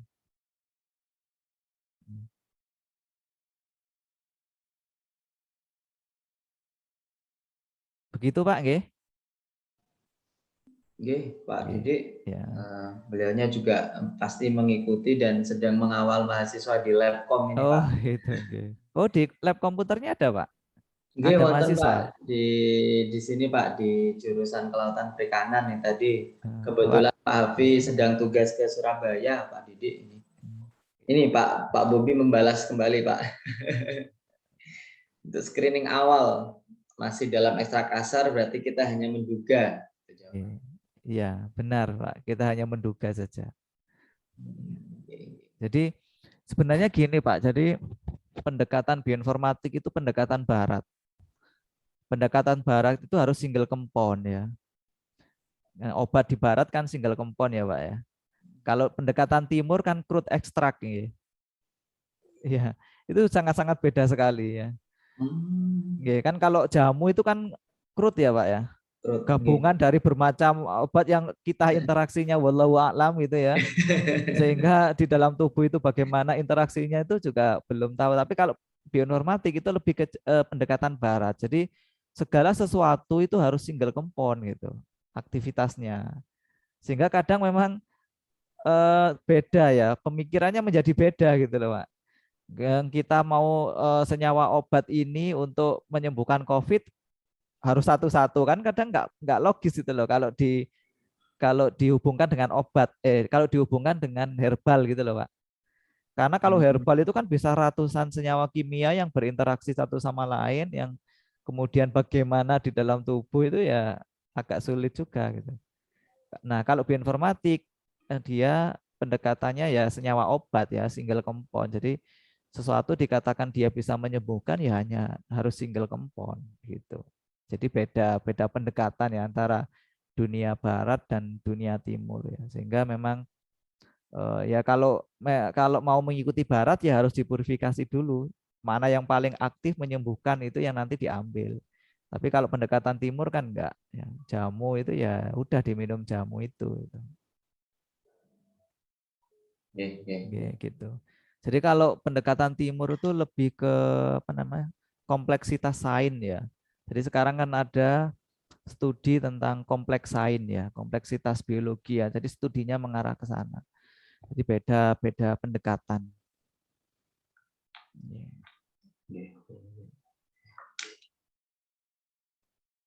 Matur nuwun Pak Didik. Jadi memang mohon dimaklumi kita juga masih belajar. Sama-sama belajar Pak. Ya, sama-sama belajar. Tadi Pak Haryo tadi juga sudah keluar senyawanya. Ini juga kita harus belajar ini. Jadi artinya, belajar ke Pak Haryo ya. Sepertinya Pak Haryo kan dulu sudah pernah workshop ya. Jadi mungkin sekarang tinggal mengingat kembali ya, refreshing. Benar Pak. Siap. Mungkin untuk pertemuan awal memang ya bisa saja itu sudah lumayan Pak. Jadi memang bioinformatik itu 2-3 kali atau bahkan 5 kali itu baru enggak benar itu Pak. Ya, kalau hanya 1 kali itu kadang apa ya itu belum nyantol banget itu, kecuali langsung praktek ya Pak, langsung praktek dan nulis jurnal. Itu nanti akan tahu banyak. Karena dengan menulis jurnal itu kan kita membaca literasi punya orang gitu ya. Jadi nanti nyoba lagi gitu. Sehingga nanti pengetahuannya jadi banyak. Siap. Karena memang awalnya mohon maaf nih masuk nih Mas Abdul. Boleh. Siapa?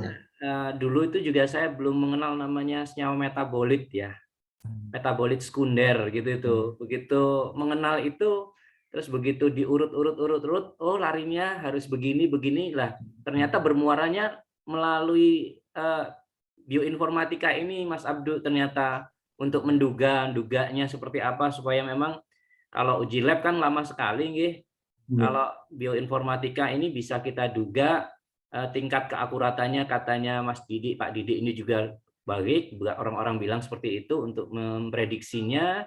Nggak ada salahnya kita mulai dari yang main-main secara computerized science ini begitu Mas Abdu gitu. Ya alhamdulillah saya harus ketemu lagi dengan Pak Didi ini sehingga oh iya saya coba ingat-ingat karena memang kayak PAIMOL yang jenengan arahkan dulu waktu 2000 sudah hampir 10 tahun lewat ini.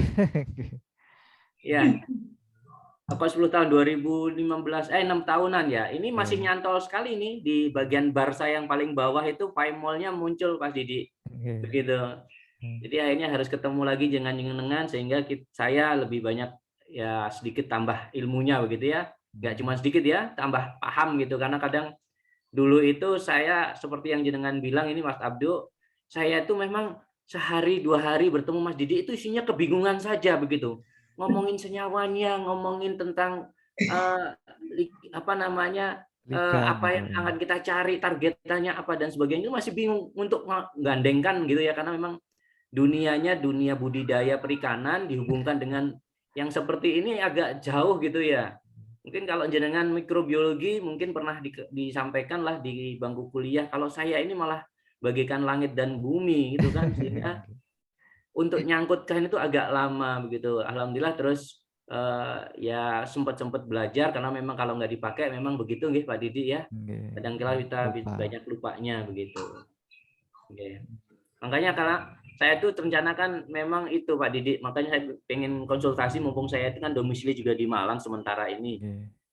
Terkait dengan penelitian saya S3 itu kan saya pengen coba mengetahui yang bisa nggak yang seperti tadi yang jenengan sampaikan bahwa oh ternyata ada ikatan ini yang bisa menghambat kalau saya kan terkait sama pengapuran ya adanya kalsifikasi daripada karapas kepiting begitu ya bisa nggak ya supaya karapas ini tidak mengeras gitu ya artinya kemarin sudah saya coba saya dapatkan beberapa enzim dan enzim itu memang diduga dia yang men-trigger membentuk kalsium karbonat dari CO2 begitu, dari karbohidrat dari karbon dioksida menjadi kalsium karbonat. Ada enzim tersebut. Nah, maksud saya enzim tersebut itu coba dieliminir begitu. Bisa nggak ya kira-kira? Apakah bisa dengan menggunakan docking ini begitu juga? Saya berpikirnya memungkinkan nggak ya terbentuknya penghambatan kalsium karbonat ini di docking sehingga betul adanya sekian persen bisa menyebabkan memang tidak menjadi penumpukan kalsium begitu. Bisa nggak kira-kira nih Pak Didi? Untuk apa namanya senyawa proteinnya ada Pak di PDB Pak? Enzim ada. Karbon anhidrase namanya, CA. Memang benar punyanya si itu Pak ya?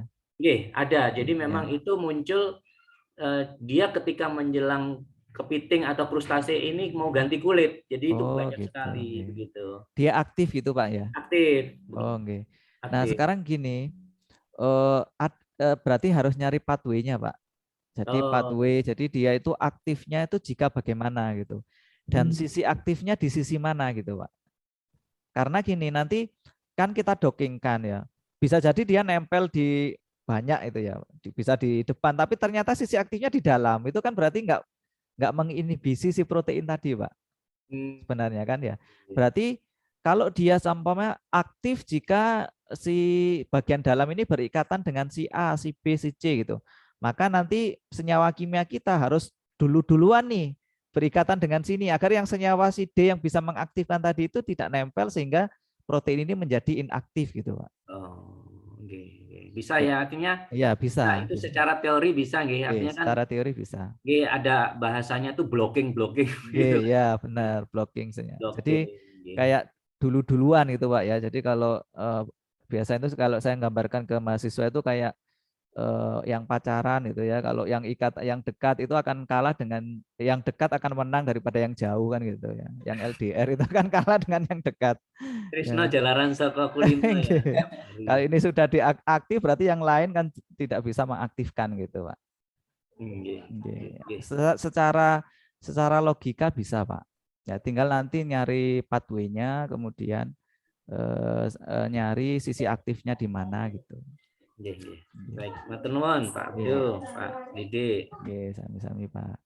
Oke, terima kasih Pak Haryo dan juga Pak Didi. Oke, mungkin dari hasil praktek yang tadi sudah dilakukan dan juga coba dipresentasikan serta divisualisasikan oleh Pak Didi, selain Pak Haryo, Pak Bobi dan juga saya, rekan-rekan mahasiswa di sini, monggo silakan ada yang ingin ditanyakan dari praktek yang sudah dikerjakan, sudah dilakukan. Silakan. Jadi masih belum muncul ini, Mbak Mas mahasiswanya Pak Didi. Ayo, Mbak, Mas silakan.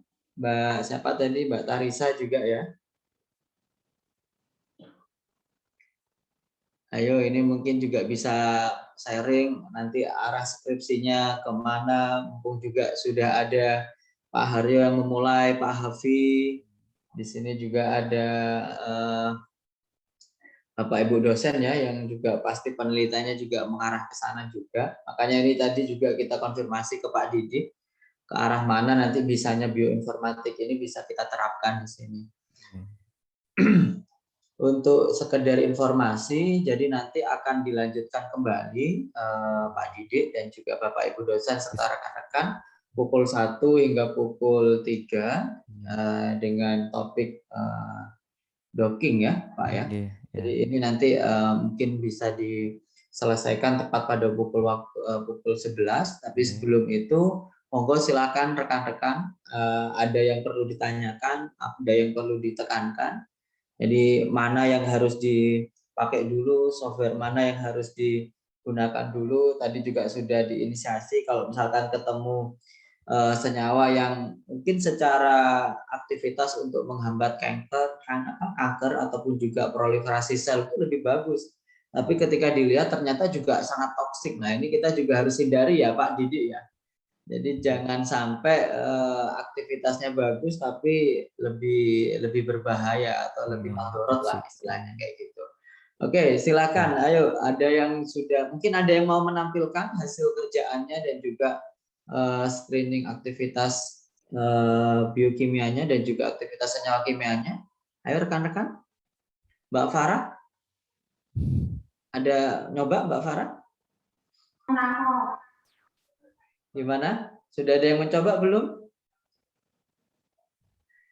Kemarin sempat saya ketemu Pak Didik sama mahasiswa kami yang mengikuti mata kuliah biotek. Gimana Mbak, Mas? Lumayan Pak, berusaha mencerap kata-kata dan kosakata yang dipakai Pak Didik sama Pak Haryo. Jadi ada ligan, jadi ada ligan, ada alpha helix, ada macam-macam itu juga.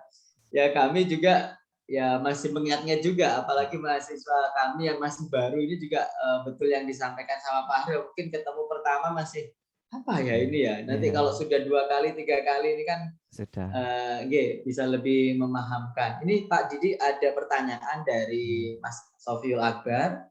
Mohon maaf Pak, bertanya sebelumnya untuk membuat data seperti yang dicontohkan tersebut, apakah ada pengulangan agar data akurat ataukah satu kali analisis sudah akurat datanya? Ini terkait bioinformatik ya, Mas Akbar ya. Ini Pak Didi, mungkin perlu mungkin maksudnya harus di cross check ke software lain atau di aplikasi lain mungkin juga gitu ya Mas Akbar ya. Monggo Pak Didi. Terima kasih. Jadi untuk screening ini cukup satu Pak ya kalau screening ya. Kalau screening biasanya sama karena database-nya sama ya. Namun untuk yang nanti yang docking itu biasanya kita ulang karena memang kadang hasilnya berbeda gitu. Ya karena dia kan seperti gini ya Pak ya, protein itu ada senyawa kecil gitu ya. Nempel sini, nempel sini, nempel sini kan peluangnya nempel di mana-mana itu kan banyak ya Pak ya. Nah kebetulan pas yang ditampilkan tuh yang nempel di ujung kuku gitu ya. Sehingga nanti nilainya sekian. Nanti ulangan kedua nempel di sini lagi sekian, nempel di sini lagi. Nah sehingga biasanya kalau yang di docking itu kita ulang ya. Kita ulang 3 kali lah biasanya. Sehingga kita nanti tahu oh range-nya sekian sampai sekian itu nanti tahu. Biasanya nggak jauh beda. Ya paling beda-beda itu min 5 ya 5 poin sampai ya 10 poin nggak sampai banyak kok bedanya. Ya nanti kita praktekkan lah. Jadi nanti yang bisa menggunakan software ya nanti mungkin bisa download software PyRec ya. Yang kalau menggunakan software nanti bisa kita praktekkan bersama-sama. Gitu, nggih. Nah, mungkin ini teman-teman untuk persiapan nanti siang ya, jam 1 itu mohon teman-teman download agar menggunakan software ya, karena yang menggunakan web server itu bisa 1 sampai 2 hari selesainya, sehingga nanti kita nggak tahu hasilnya gitu. Karena memang yang menggunakan web server itu kan tidak kita saja ya, jadi mungkin ratusan ribu orang yang menggunakan di seluruh dunia, sehingga kadang lama. Sehingga nanti teman-teman boleh install ini ya, software Pyrek ya. Ini untuk virtual screening ya, jadi untuk docking ya nanti ya. Dan tentunya menggunakan yang ini Discovery Studio ya, Discovery Studio. Nah, sebelum apa namanya ya nanti akan kita apa namanya istilahnya itu kita preparasi dulu lah beberapa protein yang akan kita gunakan. Kalau teman-teman mau mengikuti yang saya pakai, jadi nanti saya akan mempraktekkan sebagai antiinflamasi ya. Apakah senyawa-senyawa ini itu dia sebagai antiinflamasi ya. Jadi nanti saya anunya pakai ini ya. Jadi potensial zingiber officinale sebagai inhibitor against the IKKB. Jadi IKKB itu salah satu apa namanya protein yang dia berhubungan dengan antiinflamasi ya. Jadi kalau nanti si senyawa kita itu bisa berikatan nilainya berapa gitu ya, nanti kan kita lihat berarti senyawa-senyawa yang kita pilih itu sebagai antiinflamasi ya. Jadi nanti bentuknya seperti ini. Ya. Jadi nanti hasilnya akan seperti ini ya, nanti kita tahu hasilnya. Ya nanti modelnya akan seperti ini ya, nilai binding affinity-nya sekian gitu ya. Ya ini di IOP ya. Ini punya mahasiswa dulu ini kayaknya. Oh punya UM ya, ini yang mahasiswanya itu. Kami dulu pernah ikut yang pelatihannya Mas Viol itu, Pak. Oh yang di UNER. Ini kayaknya temen akrabnya Mas Arief Nur Muhammad Ansori, mungkin juga pastinya sama jenengan sudah. Ya dulu sama saya itu, Pak. Viol. Terima kasih Pak Didi atas jawabannya. Jadi seperti itu ya Mas Sofiul Akbar. Jadi kalau untuk senyawanya tidak perlu lakukan pengulangan ya, karena sudah cukup tahu apa yang sudah direpresentasikan dari data yang divisualisasikan. Hanya saja nanti mungkin kalau pas kita ingin menambatkan ya tadi istilahnya docking itu tadi, mungkin juga biar lebih akurat perlu dicoba beberapa kali sehingga nantinya kandidat obat yang memang dipakai atau digunakan dari senyawa tersebut memang bisa apa ya istilahnya bisa bagus gitu, akurasinya juga lebih tepat. Oke, masih ada waktu sekitar 6 menit ya. Jadi saya paham kondisi ketika memang apa ya ingin bertanya, pasti saya juga rekan-rekan juga masih banyak yang ingin ditanyakan. Ini kan ini yang mana yang harus saya cari tahu, pinginnya ini mengarahnya ke sana itu Pak Didi. Jadi ini pasti banyak hal yang ingin dipertanyakan oleh mahasiswa. Saya paham, kami juga harus memahami seperti itu Pak Didi. Oke, ada yang ingin bertanya lagi? Mungkin selain peserta dan juga rekan-rekan mahasiswa yang mengikuti mata kuliah biotek ataupun kimia dasar, yang lainnya mungkin dari prodi IKL ataupun juga dari prodi selain MSP dan juga IKL, mungkin silahkan. Mumpung masih ada waktu di sini dengan pakarnya Pak Didi. Mas Abdu mau nanya ke Pak Didi nih. Siap Pak. Monggo. Ini PyRX-nya minta yang yang free itu ya? Yang free aja Pak. Kan ada yang pro, ada yang apa ini? Iya. Yang free saja Pak. Free saja nggih. Ya. Kalau yang berbayar Pak. Yang akademik ini $500 lumayan. Lumayan. Berarti yang free saja nggih, berarti yang di-download. Siap untuk aja. Memang kelemahannya Pak, jadi banyak itu biasa sering error Pak. Kalau yang free, ya itu kelemahannya. Nah, jadi nanti saya akan menggunakan ini ya. Jadi apa namanya protein IKKB. Jadi PDB ID-nya ini ya 4K1IK ya 4K IK. Jadi gini Pak, yang tadi Nah, ini nanti akan saya ajari preparasi dulu, nanti aja. Namun saya beri gambaran dulu bahwa, nah ketika di sini ada 2 ligan ya. Jadi ada ligan 1, ada ligan 2 ini. Ada yang satu di ujung sini, yang satu di ujung atas. Nah, apa yang saya katakan tadi aktif ya Pak ya, aktif set ya. Jadi itu nanti bisa jadi kalau docking ya biasanya ada penentuan daerahnya itu bisa kita batasi Pak. Biasanya kan gitu ya dulu Pak Haryo ya. Jadi ada yang gridnya itu kita pasang penuh gini, jadi nanti dia bisa berikatan dimanapun, atau kita spesifikkan di daerah yang ingin kita docking karena memang di daerah itu adalah sisi aktifnya gitu. Nah, kalau ini kebetulan ada ligan 1 dan ligan 2 ya. Ya kita anggap ya daerah yang berhubungan dengan ligan 1 ini dia adalah sisi aktifnya. Sehingga nanti ketika kita mau docking kita harus menentukan area dockingnya itu di daerah sisi aktif ini. Nah, caranya bagaimana? Jadi bisa ligan satunya ini diklik ya. Jadi nanti akan ada otomatis ini.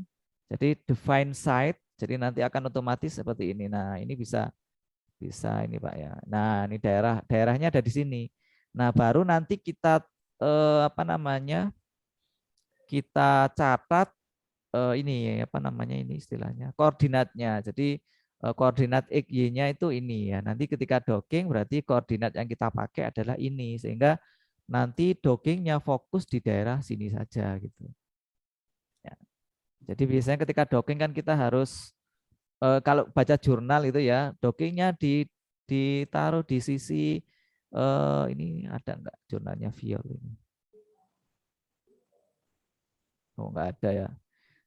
Beberapa jurnal itu dia harus menyebutkan bahwa dockingnya diletakkan di sisi X, Y, Z, titik koordinat sekian gitu. Nah nanti caranya seperti itu. Jadi tinggal ligan ini atau kalau mau ligan yang bawahnya boleh baru from current set. Nah ini ada di sini yang 2 ya. Nah dari sini baru nanti kita lihat dia titik koordinatnya berapa. Nah ini ada min 13 sekian. Nah, gitu. Nah nantilah kita bareng-bareng akan belajar tentang ini. Jadi nanti saya mohon mungkin adik-adik mahasiswa atau Bapak Ibu yang mau praktek download aja dulu proteinnya ya 4K IK ya. Jadi nanti baru kita akan praktek bersama-sama. Kamu saya rasa sudah cukup nih Oke. jawabannya dari Pak Didik ke Pak Haryo. Mohon maaf. Jadi karena kita sudah melalui diskusi yang cukup baik dan juga saya rasa sudah sangat komprehensif. Hanya saja mungkin kita harus memanasi ke depan Pak Haryo, mahasiswa kami dan juga yang ada di MSP khususnya di jurusan kelautan ini biar bioteknologi perairan dan juga kelautannya biar ini apa namanya mantap juga dan semangat ke arah bioinformatiknya. Jadi ini tadi sudah di private message sama Mas Panitia, Pak Didi dan juga Pak Haryo. Jadi terkait waktu karena bertepatan dengan hari Jumat, ada kegiatan yang harus kita lakukan. Insya Allah nanti bisa bergabung kembali. Jadi nanti lebih apa ya, lebih hangatnya dan juga lebih semangatnya kita belajar bersama dengan menginstal software tadi, Pyrex tadi yang sudah disampaikan oleh Pak Didi. Kita juga nanti belajar bersama. Oke, bila tidak ada yang ingin dikomunikasikan lebih lanjut kepada Pak Didi dan juga didiskusikan di sini rekan-rekan, saya ucapkan terima kasih kepada Pak Didi untuk penyampaian materi dan juga praktek hari ini terkait senyawa kimia melalui pendekatan screening senyawa kimia melalui pendekatan bioinformatik. Terima kasih kami atas nama moderator. Mohon maaf apabila terdapat tutur kata yang salah, baik itu dari ucapan dan juga interpretasi yang kami sampaikan. Jadi harapannya nanti kita bisa belajar lebih baik lagi, otomatis dengan arahan dan juga bimbingan dari Pak Didi Wahyudi. Bapak Ibu dosen juga kami terima kasih atas kehadirannya dan juga rekan-rekan sekalian. Mohon izin acara kami kembalikan lagi dan juga serahkan kembali ke Mbak Moderator. Silahkan. Terima kasih Pak Didi. Sami-sami Pak. Terima kasih disampaikan. Baik, untuk selanjutnya yaitu kita akan istirahat terlebih dahulu untuk break salat Jumat dan akan dilanjutkan pada pukul 13.00. Terima kasih.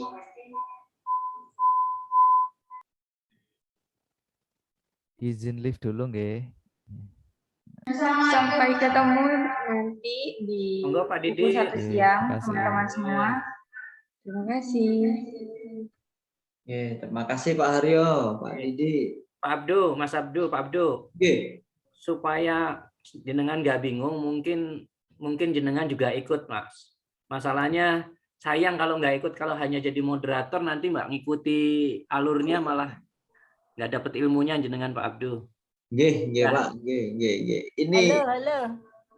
ini Bu Indah ini, Pak. Baru datang iki nyusul.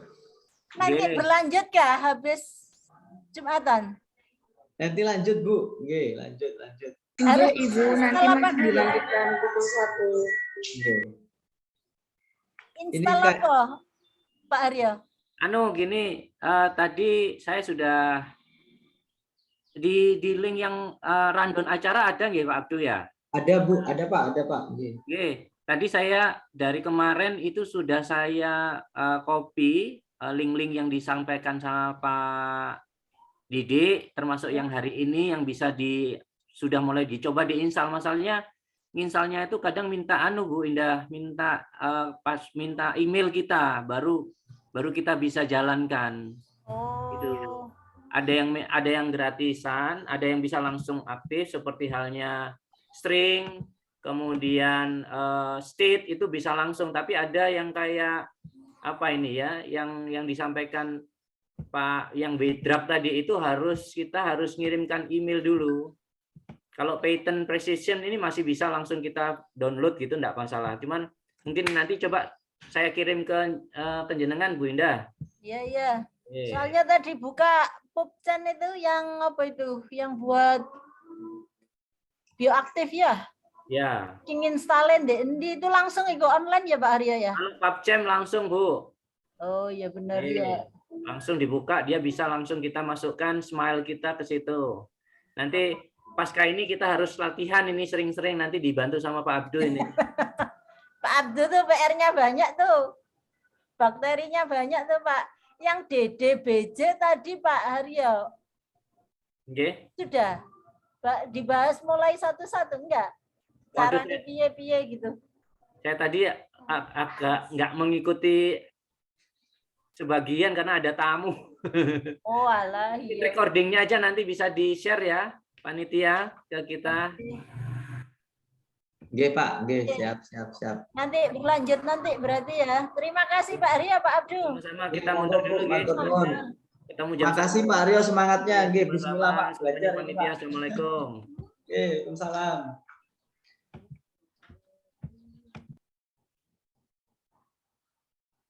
Pamit dulu ya Farah dan kawan-kawan. Pak Bob. Nggih, Bu Indah, saya juga pamit dulu, Bu Indah. Makasih. Nggih.